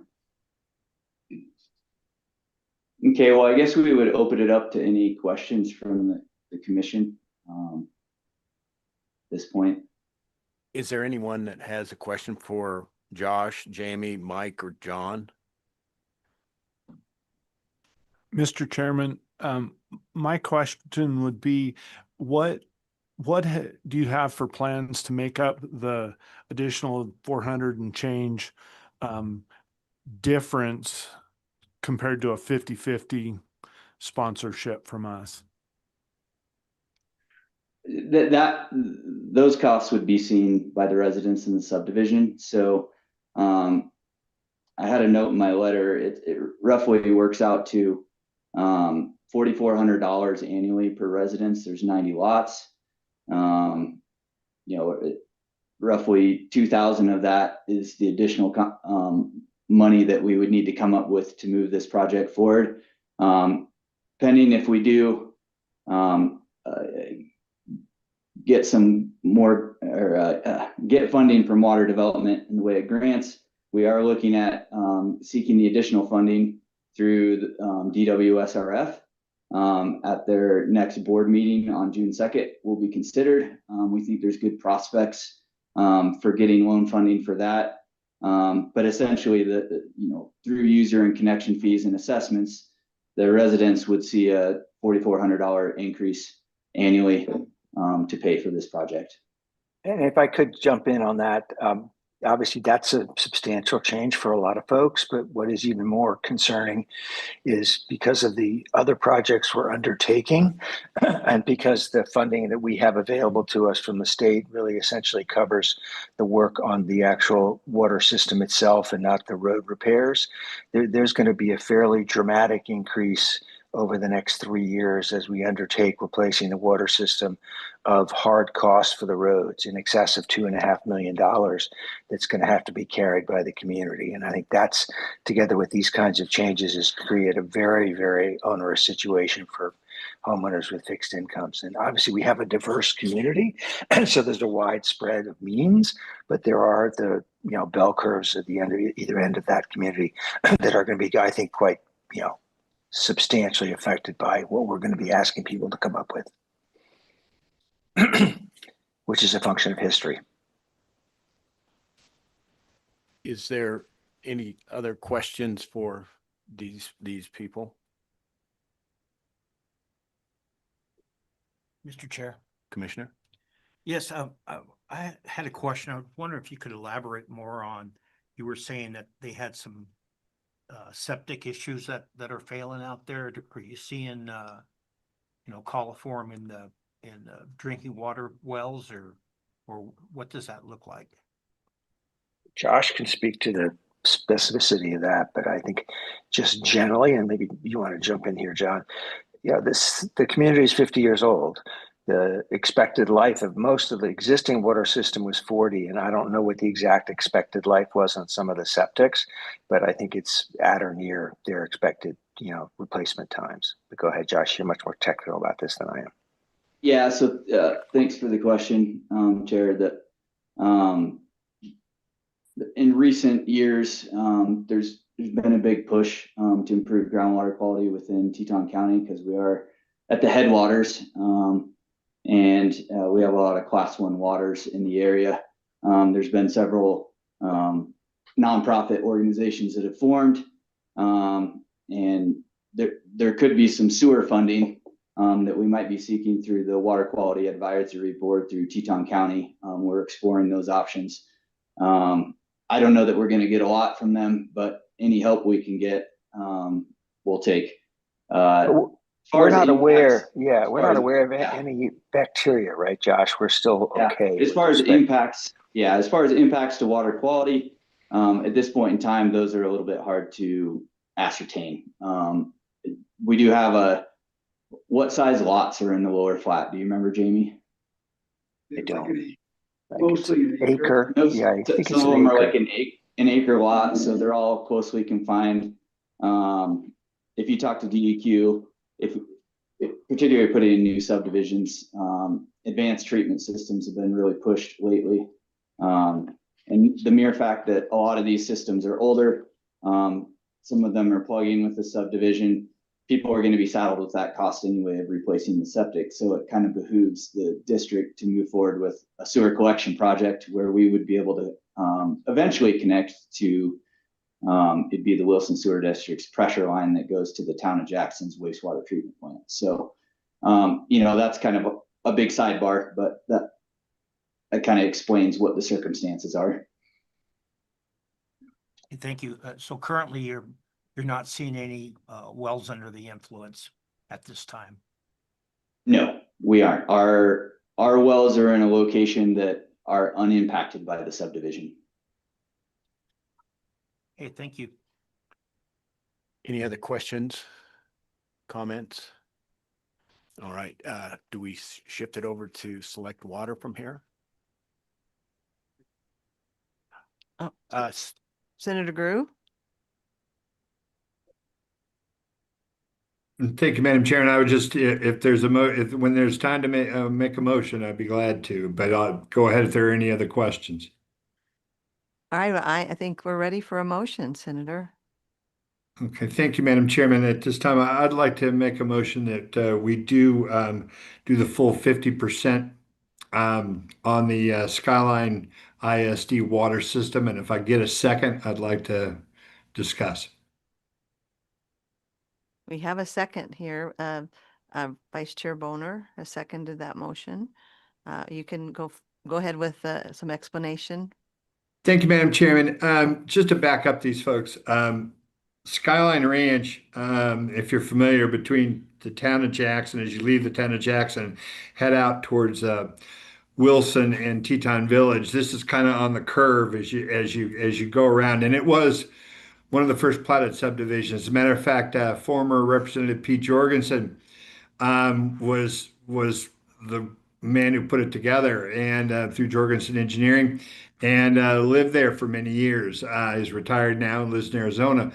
But most of the folks who live, these folks are right. Most of the folks who live in this subdivision were the reason, frankly, that I and Representative Schwartz, a few of us, started the tax relief program for seniors on fixed incomes, because this subdivision, even though I know Teton County and everybody likes to, kind of get that Teton County thing going, but this is a subdivision that is aging, and these folks are looking at costs that they're going to be saddled with, and a lot of them are going to get chased right out of their homes. And so I don't relish making this motion, but on this one, and frankly, there's quite a few subdivisions where I wouldn't, but this isn't one of them. This is one that truly is, with their wastewater system concerns that are coming up. They should be hooking up to the sewer system. It's going to become more imperative as time goes on, and these folks are going to get saddled with more costs down the road. So I urge you to. I know it's a hard swallow, but I urge an aye vote on this motion. Thank you, Madam Chair. Thank you. Any further discussion, committee?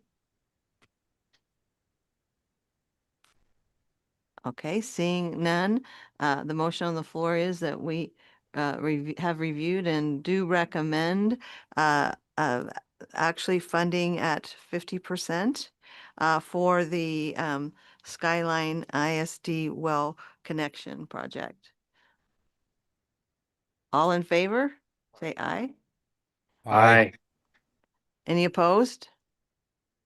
All right, that's passed. Thank you very much. Oh, I think we're muted.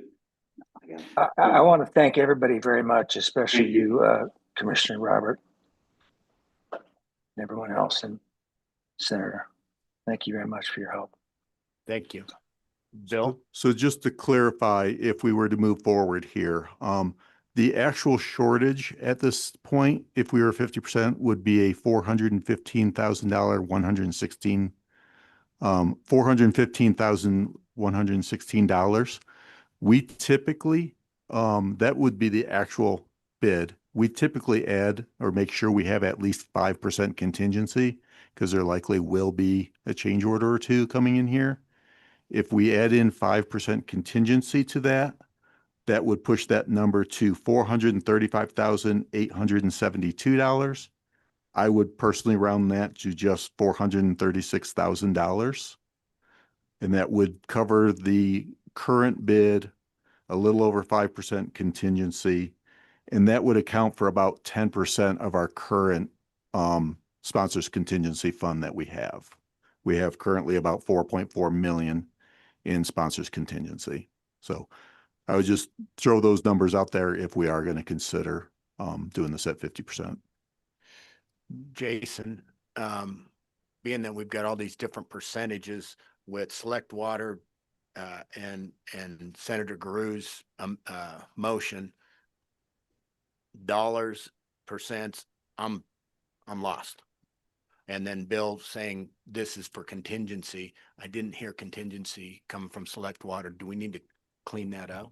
Yeah, Mr. Chairman, I would just clarify, if you want the contingency included, I would say 50%, including the contingency. And then if you want the amount, that was $436,000.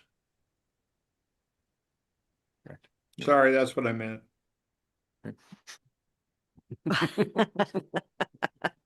Well, we can do it that way, Senator Guru. I appreciate that, but I think maybe we need just a clear maybe amendment to that motion decision we just made, or I think for the record, it might be better that it's clear that we did include the 5% contingency.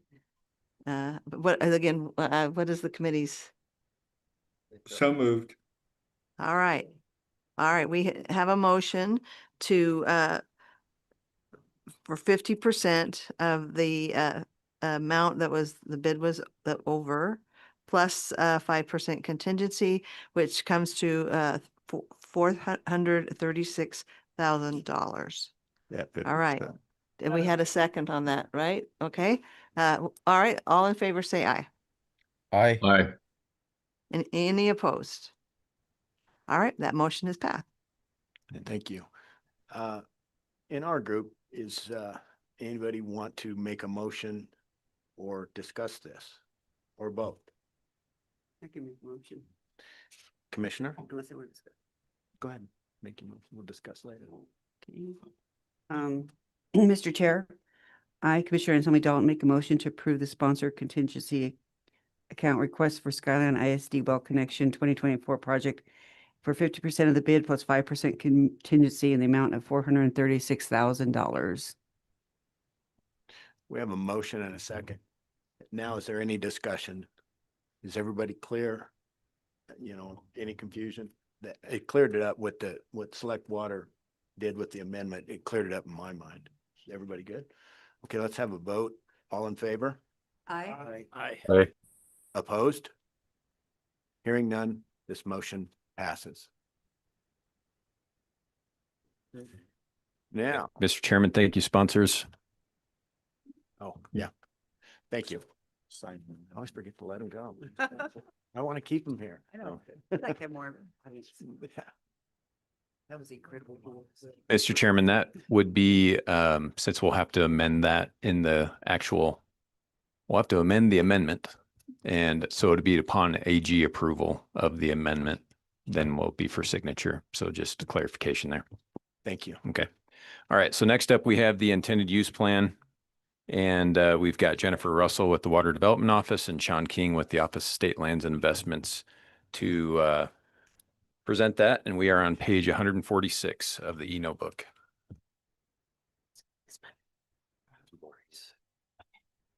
Good morning. I'm Jennifer Russell. I'm the principal engineer in the construction division here at the Water Development Office. Mike. Okay. Okay. Or start over. I'm Jennifer Russell. I'm a principal engineer in the construction division here at the Water Development Office. As the Chairman Lawley mentioned earlier, the Select Water Committee has several programs where they review and recommend certain recommendations brought forward. In this particular case, the recommendation is not to the Water Development Commission, but it will actually go to the State Lands and Investment Board. The State Water Revolving Fund is an EPA program. It's administered by the state. Our program is administered by the Office of State Lands, the Water Development Office, and DEQ.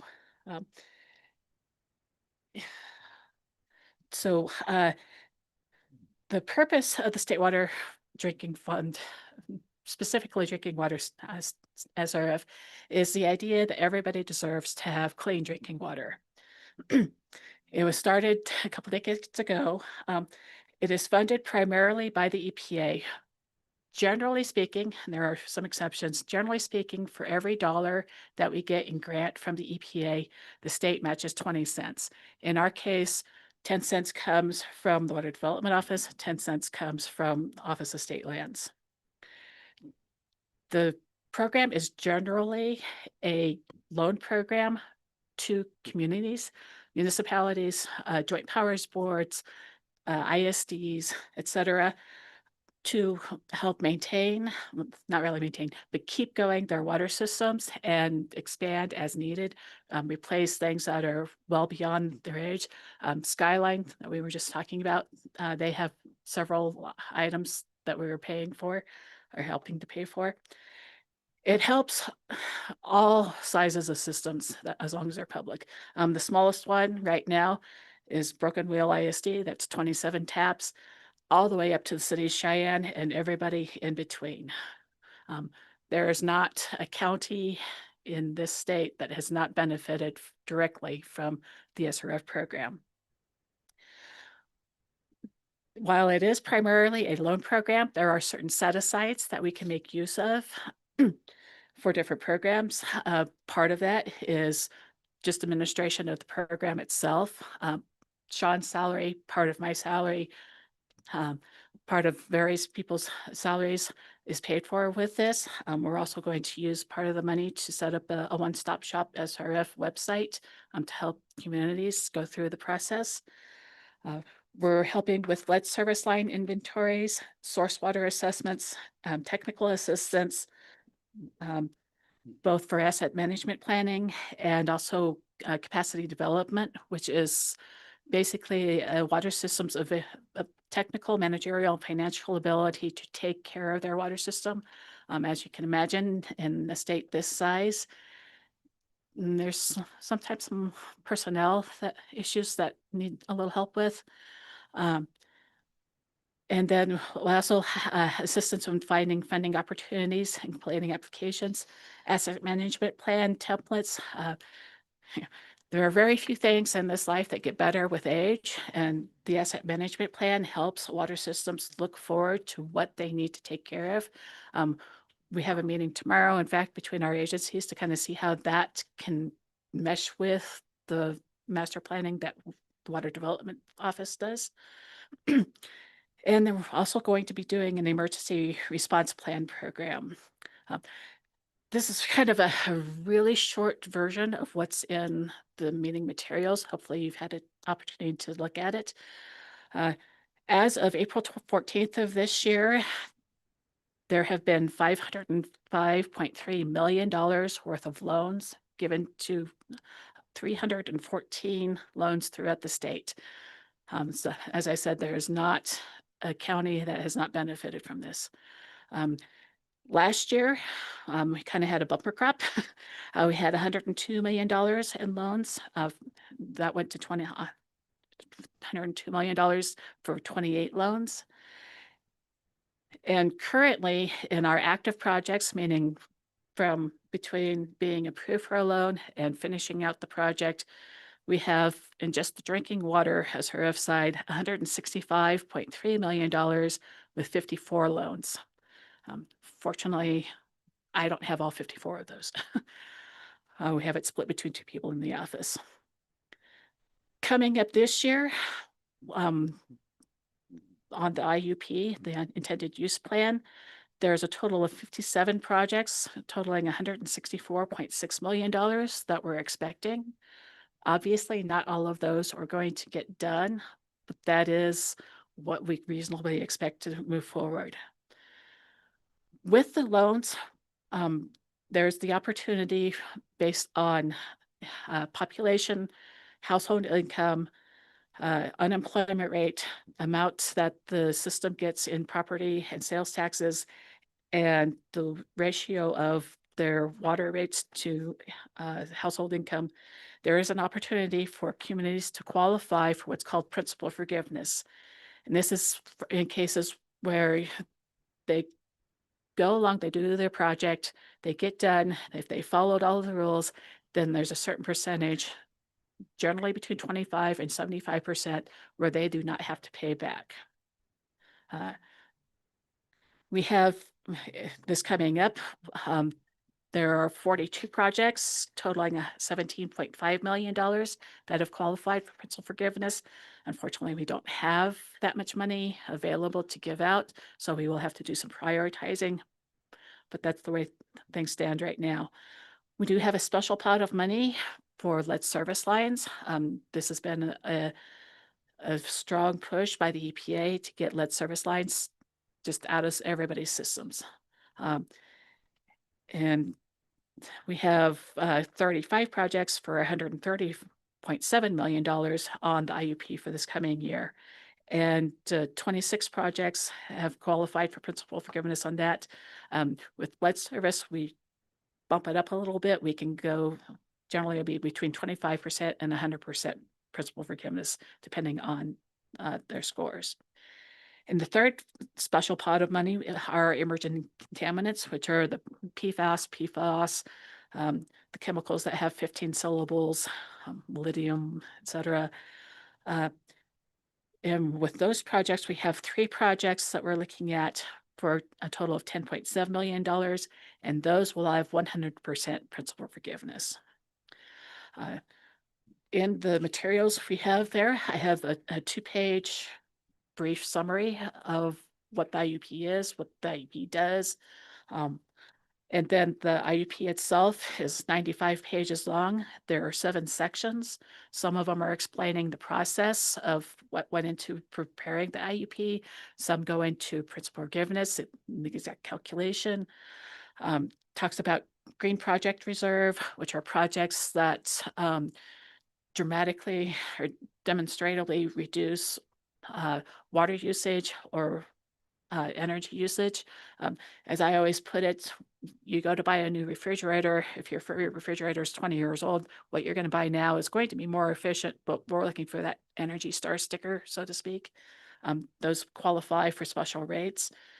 The long and short-term goals of the program and the description of the set-asides. It's a lengthy document. Most of it is what we call the project priority list. That's the list of projects that have come in, said they have a need, and we've had a score put on them based on, is this taking care of a EPA violation? What is the purpose of the project? This and that list is based solely on the need for the project, not whether or not the system can afford it, but for the need for the project itself. That makes up the bulk of it. I'm an engineer, so I tend to be a little short. I would love to hear questions. John is here to answer any of the financial questions. I'll open it up for either commission or select water committee.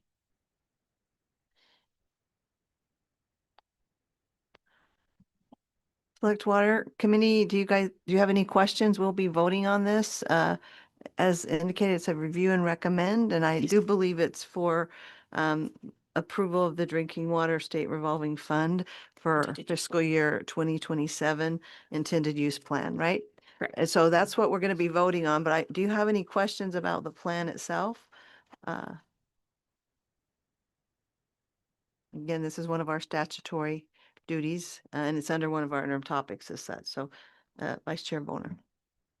Yeah, sure. Thank you. Appreciate the overview and just, forgive me if I may have missed it, but is there any significant changes to what we've done in the years past? That's the first question. And then also I hear rumors about perhaps the EPA pulling back some of the funding on this program. And so if you could touch on the status of those discussions. So two questions, if that's okay, Madam Chairwoman. Yeah. So the only difference between this year and last year, as far as how we're doing things, is that last year, if a project qualified for principal forgiveness, there were multiple State Land Investment Board meetings that they could present their application to. This year, we're limiting it to one. Last year, we ended up with projects that were approved loans and didn't actually use the money. And so we ended up having to reassign some principal forgiveness by moving it to one. We're hoping to get rid of that. But otherwise, about the only thing that's changed are the specific projects. Regarding funding, I'll let Sean take that one. Regarding the funding question, basically, there's President Trump, as far as at a national level in his 2027 budget, he is calling for basically to basically end the funding for the SRF programs at the national level. So basically 38 years ago, the clean water program started. 28 years ago, the drinking water program started. Since then, during every budget session, there's a certain amount that's always been given to the SRF programs to be allocated out to every state through a capitalization grant. He's calling for the end of it. As far as what we've heard nationally from our lobbyist groups, the legislature overall at the national level, they still see the need that the states have for these capitalization grants and the dire need in all actuality for continual investment in water and wastewater infrastructure throughout the country. So we're not anticipating that those funds are going to be going away. I will say that through our 25 or 26 or 25 compliancy audit through our Region 8 EPA, there are discussions at DC, but these are also a lot of states nationally. DC would really love to see these funds move at a quicker pace. They would like to see every one of us get our capitalization grants into loans within 1 year.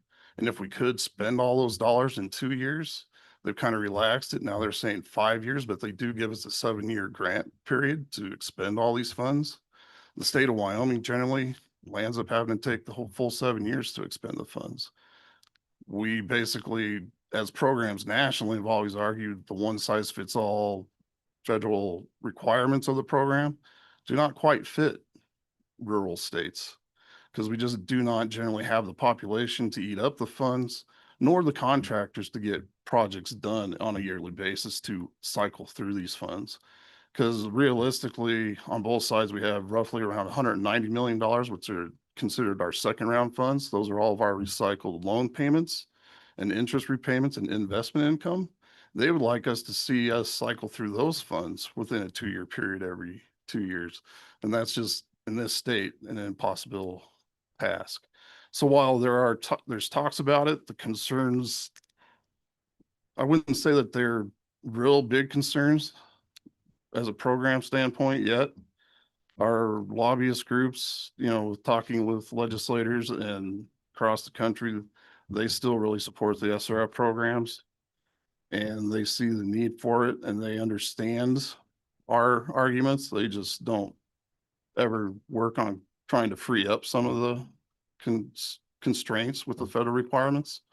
Those are things that, as far as overall nationally, every state has been fighting for the whole 10 years I've been in the SRF program. Thank you. Follow up, Vice Chair. Right, Representative Forsstrom. Thank you, Madam Chairman.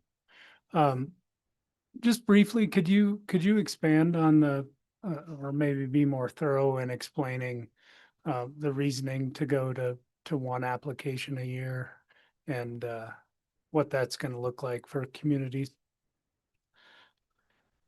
For the last 2 years, up to the state fiscal year 2025, the intended use plan process was just a very long, every year we had a list of hundreds of projects for $300 to $500 million. It was just a list that kept on getting built up throughout the years. And starting in the 25 fiscal year, we decided to wipe that slate clean just because we didn't know what was actually ever going to come in a given year.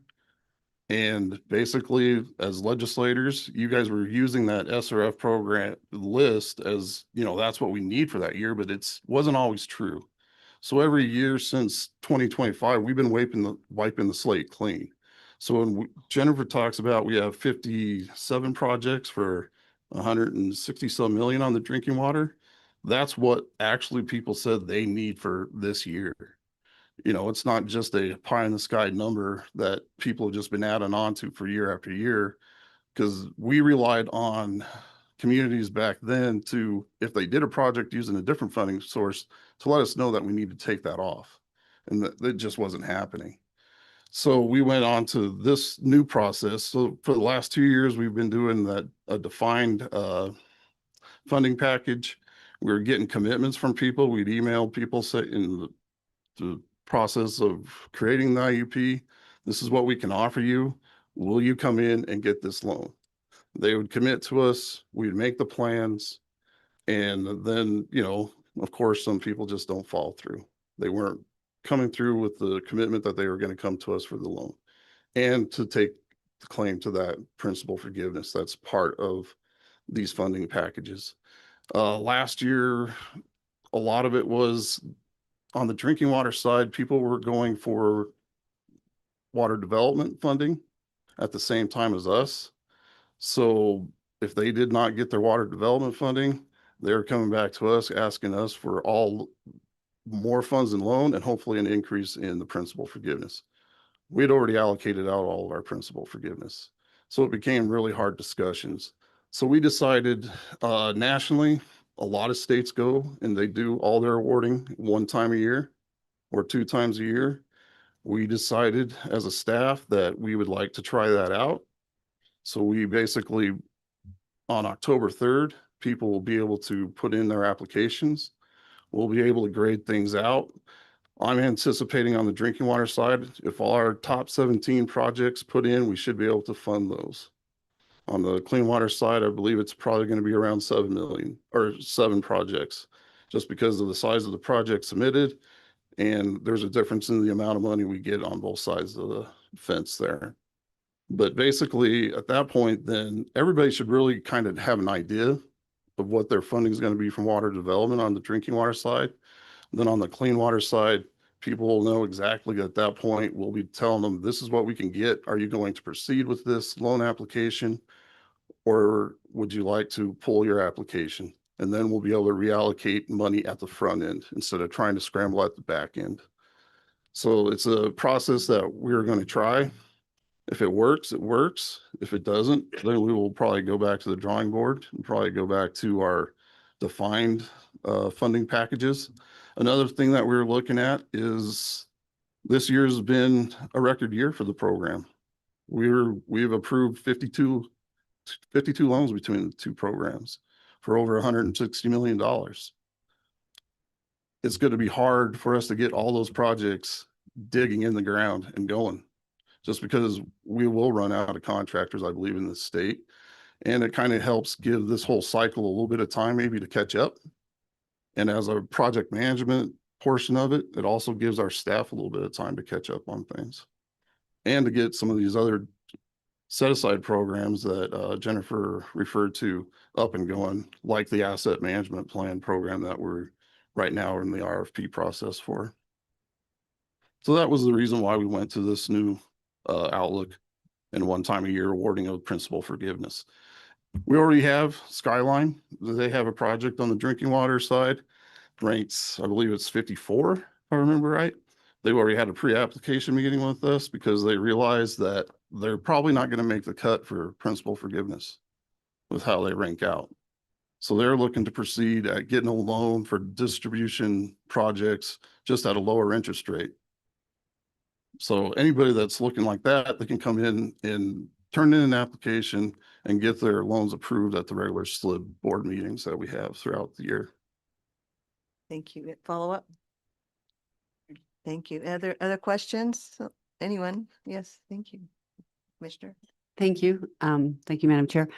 I just was curious, mostly, I guess, about this green project. I mean, obviously, I understand what you're saying when you say it's like a green star on our dishwasher and things like that, but it says we have to have, 20% or something like that we have to have doing these green projects, and are they coming out, and what are they like? I mean, are most of them out of Jackson Hole? I'm just wondering, where are these projects? And it looked like you had some funding to begin with for it, and then it was 0, 0, 0 on the dollar amounts. I'm just a little bit confused by where they are and how we're soliciting more of them and what they actually look like. And Well, I'll take on what do the projects look like?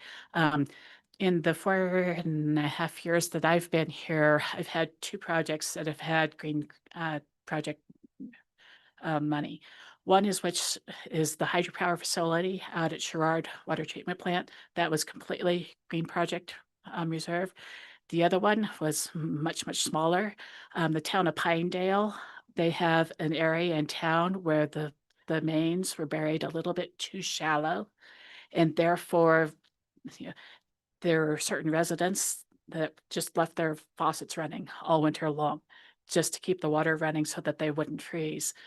That project went through and they replaced the water mains. It was not 100% green project reserve because they also did their storm sewer at the same time. You're ripping up the street for water, you might as well take care of the sewer at the same time. So it had clean water money as well. Those are the 2 projects that I've personally been involved with. I'm not sure about before then. With respect to some of the other questions you had, Sean's got more background. I was going to say, most of our green projects come from basically water conservation. It's something that it's kind of a rewarding people for bad acting because it's water conservation based on they're now replacing water distribution lines that are so past their useful life, but it's saving water now by biting the bit and putting in new water distribution lines and not losing a whole lot of produced water that costs communities money and just letting it leak out into the water table. So that's a lot of our green projects on the drinking water side. And those are all over the state.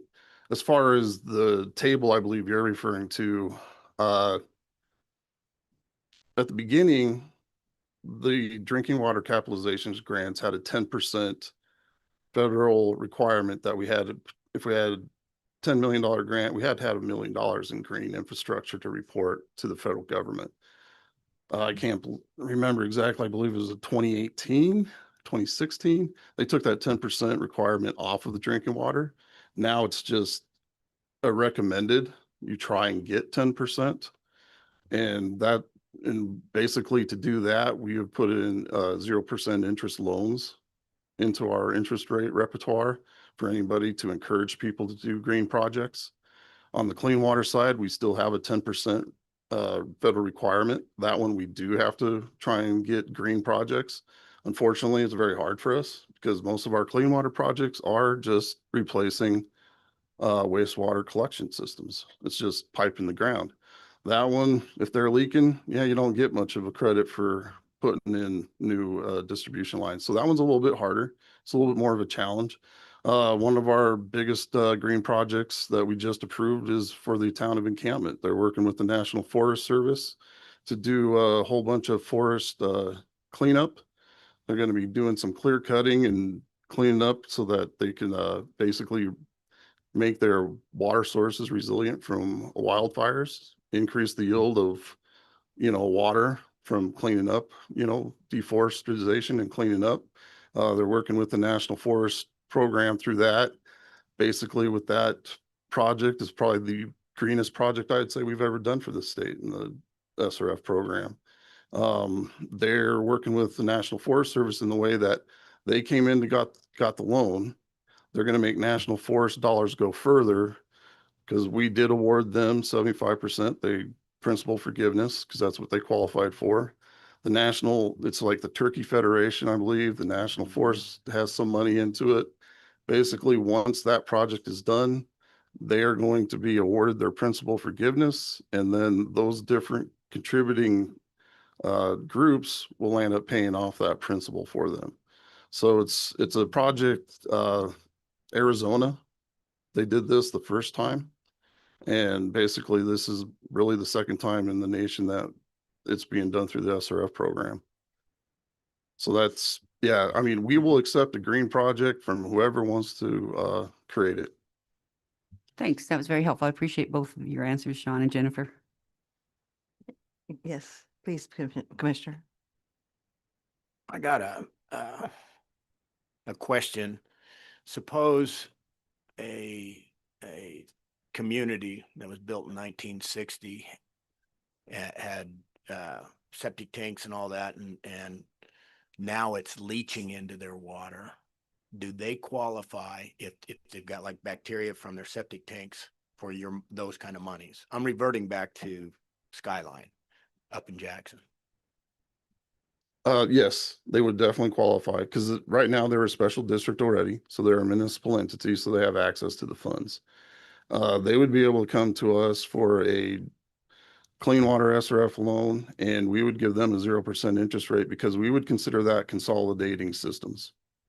Because within our array of interest rates, because if you look at our interest rates over the last 3-4 years, we have created interest rates to try and get it as low and as affordable for these communities to use these funds. Because in the end, I tell everybody, this is a loan program. You're not, unless you're doing lead service line or emerging contaminant projects, you're going to leave this program with a loan to pay back. We are trying to make it as affordable as possible to use this type of funding and loans because it's truly one of the biggest and really the biggest dollar amount that the communities have to come and access for these type of projects. So a project like that, they would be able to come to us. They would qualify for principal forgiveness. They'd probably rank probably decently high. I know Skyline normally would qualify for 25% principal forgiveness, just off the top of my head. But we would also give them a 0% interest rate just because we'd consider it consolidating systems. I was just thinking, if their septic tanks are as old as, that's like 66 years old, and that stuff was leaching into their water. I just, as you were speaking about it, that popped in my head. I thought, wow, that's cool. Yep. Thank you. Thank you. Any further questions? Yes, the Commissioner, please. Thank you, Madam Chair. Just a question. You mentioned PFAS. Just if you could just give an overview. You see increasing communities applying for funds looking at this this issue, or just how does your program work with PFAS? I would say overall, the state of Wyoming is really behind the ball when it comes to emerging contaminants and PFAS and PFOS. DEQ is kicking off a big project. They have an $18 million grant from the EPA to basically really start off a overall state testing.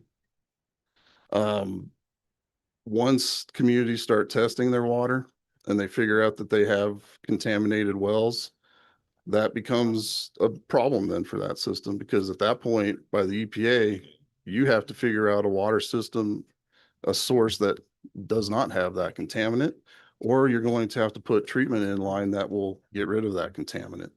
So while we've had these funds, we haven't had the communities out there testing for it. We do have on our list the city of Riverton. They have a well that was tested by the EPA. It was positive for some different emerging contaminants. It was more than one.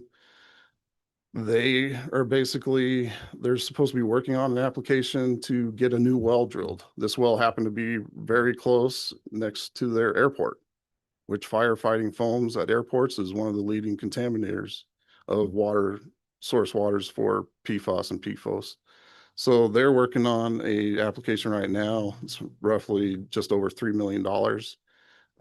We are working with the University of Wyoming. We are going to build them a PFOS and PFOS clean testing lab so that the communities of the state will have an EPA certified lab to basically take samples and send it to the University of Wyoming to get those tests done at a very low cost, because we're going to be fitting the bill to create the whole lab, buy all the lab equipment to test for emerging contaminants. Plus, we're going to be out of our 10% drinking water set asides, paying for a few years worth of administrative costs to get that lab up and running. So I would say overall as a state, I think we're a little bit farther behind. Once I started in this program 10 years ago, the East Coast, whenever you went to national conventions, they were all over emerging contaminants. And it was just not an issue that was talked about in this area of the whole country, to tell you the truth. Thank you. Any further questions? Anyone? All right, thank you. Thank you for your presentation. You did a great job, and we got some, I think, really good information just about in general the program. So thank you. So Select Water Committee, I'm gonna need a motion that we have reviewed and do recommend approval of the 2027 intended use plan with it's the Drinking Water State Revolving Fund intended use plan for 2027. So I'm looking for a motion. Yes, sir. Oh. What you said. Sorry. All right, we have a motion on the floor that we have reviewed and do recommend the Drinking Water State Revolving Fund 2027 intended use plan. Do I have a second? Check. Second. All right. Okay. Well, we've got a couple seconds. Great. Any further discussion? All right. Sensing your urgency to vote, we will go ahead and vote. All in favor, say aye. Aye. Aye. Any opposed? Nay. All right, that motion.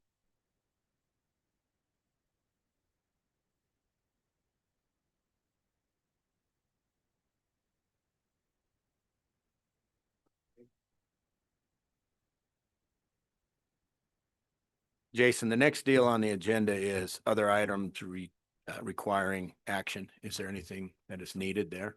Mr. Chairman, just real quick, future meeting schedule. We talked about this yesterday, but just a reminder to block your calendars off for August 4th, 5th, and 6th. We'll be having somewhat of a half-day tour of data centers. We're still working on details of that, so I don't know, exactly if that's going to be in the afternoon or if it's going to spill into the morning of the 5th, and we won't know for a while, and if we need a workshop on the 4th or 5th or what have you. So block that off for now, and I would ask Representative Lawley if she has anything she wants to say about the tour.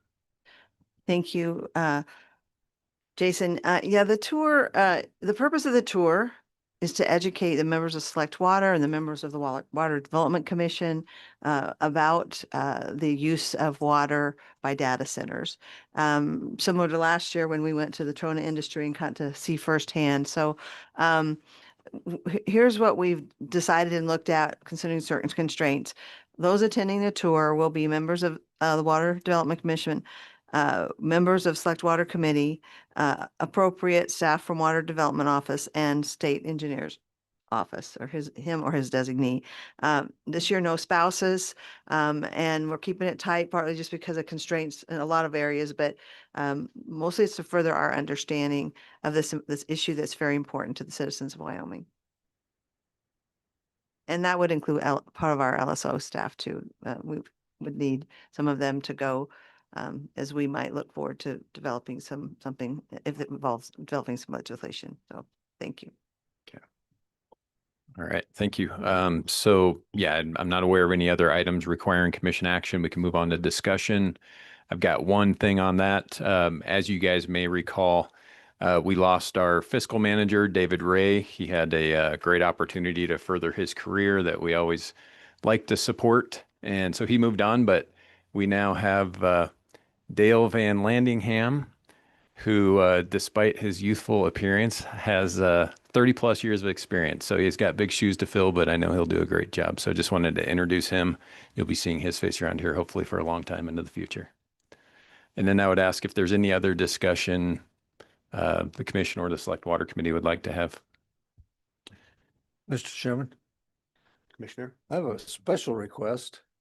I don't know if others will support it, and if not, that's fine. I've been on the losing end of a vote before, but I was wondering if possibly in November, at our November meeting in Casper, we could follow up on Commissioner Lawson's suggestion of some kind of a tour of the Bureau's command center, I guess I'll call it.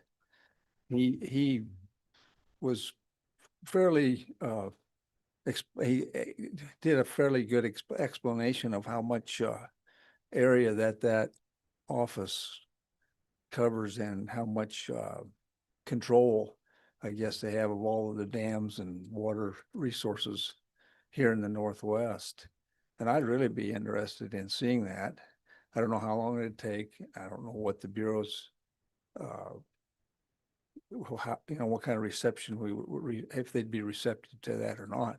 But I was just wondering if there was anyone else had any interest in that, and if we could find time when we were there in Casper in November for an hour or two or what it might take to be able to do that.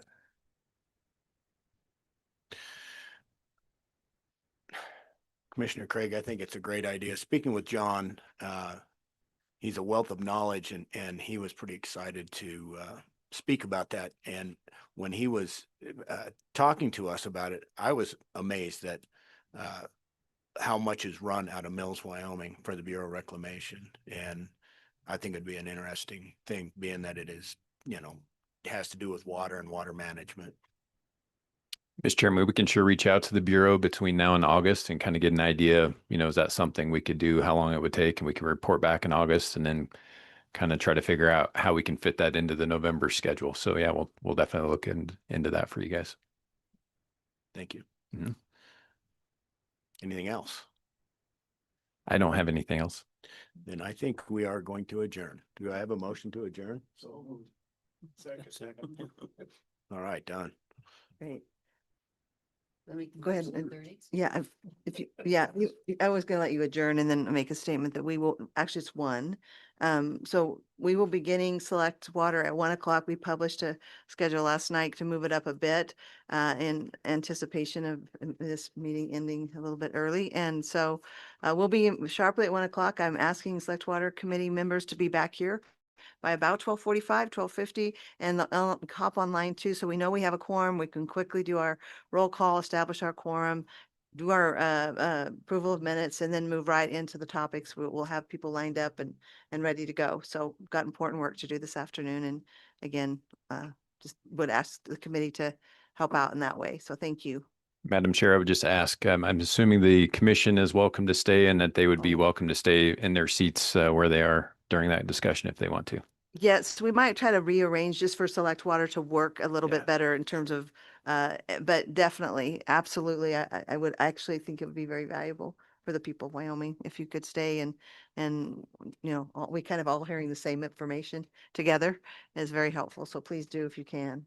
Love to have you do that. Thank you. Thank you.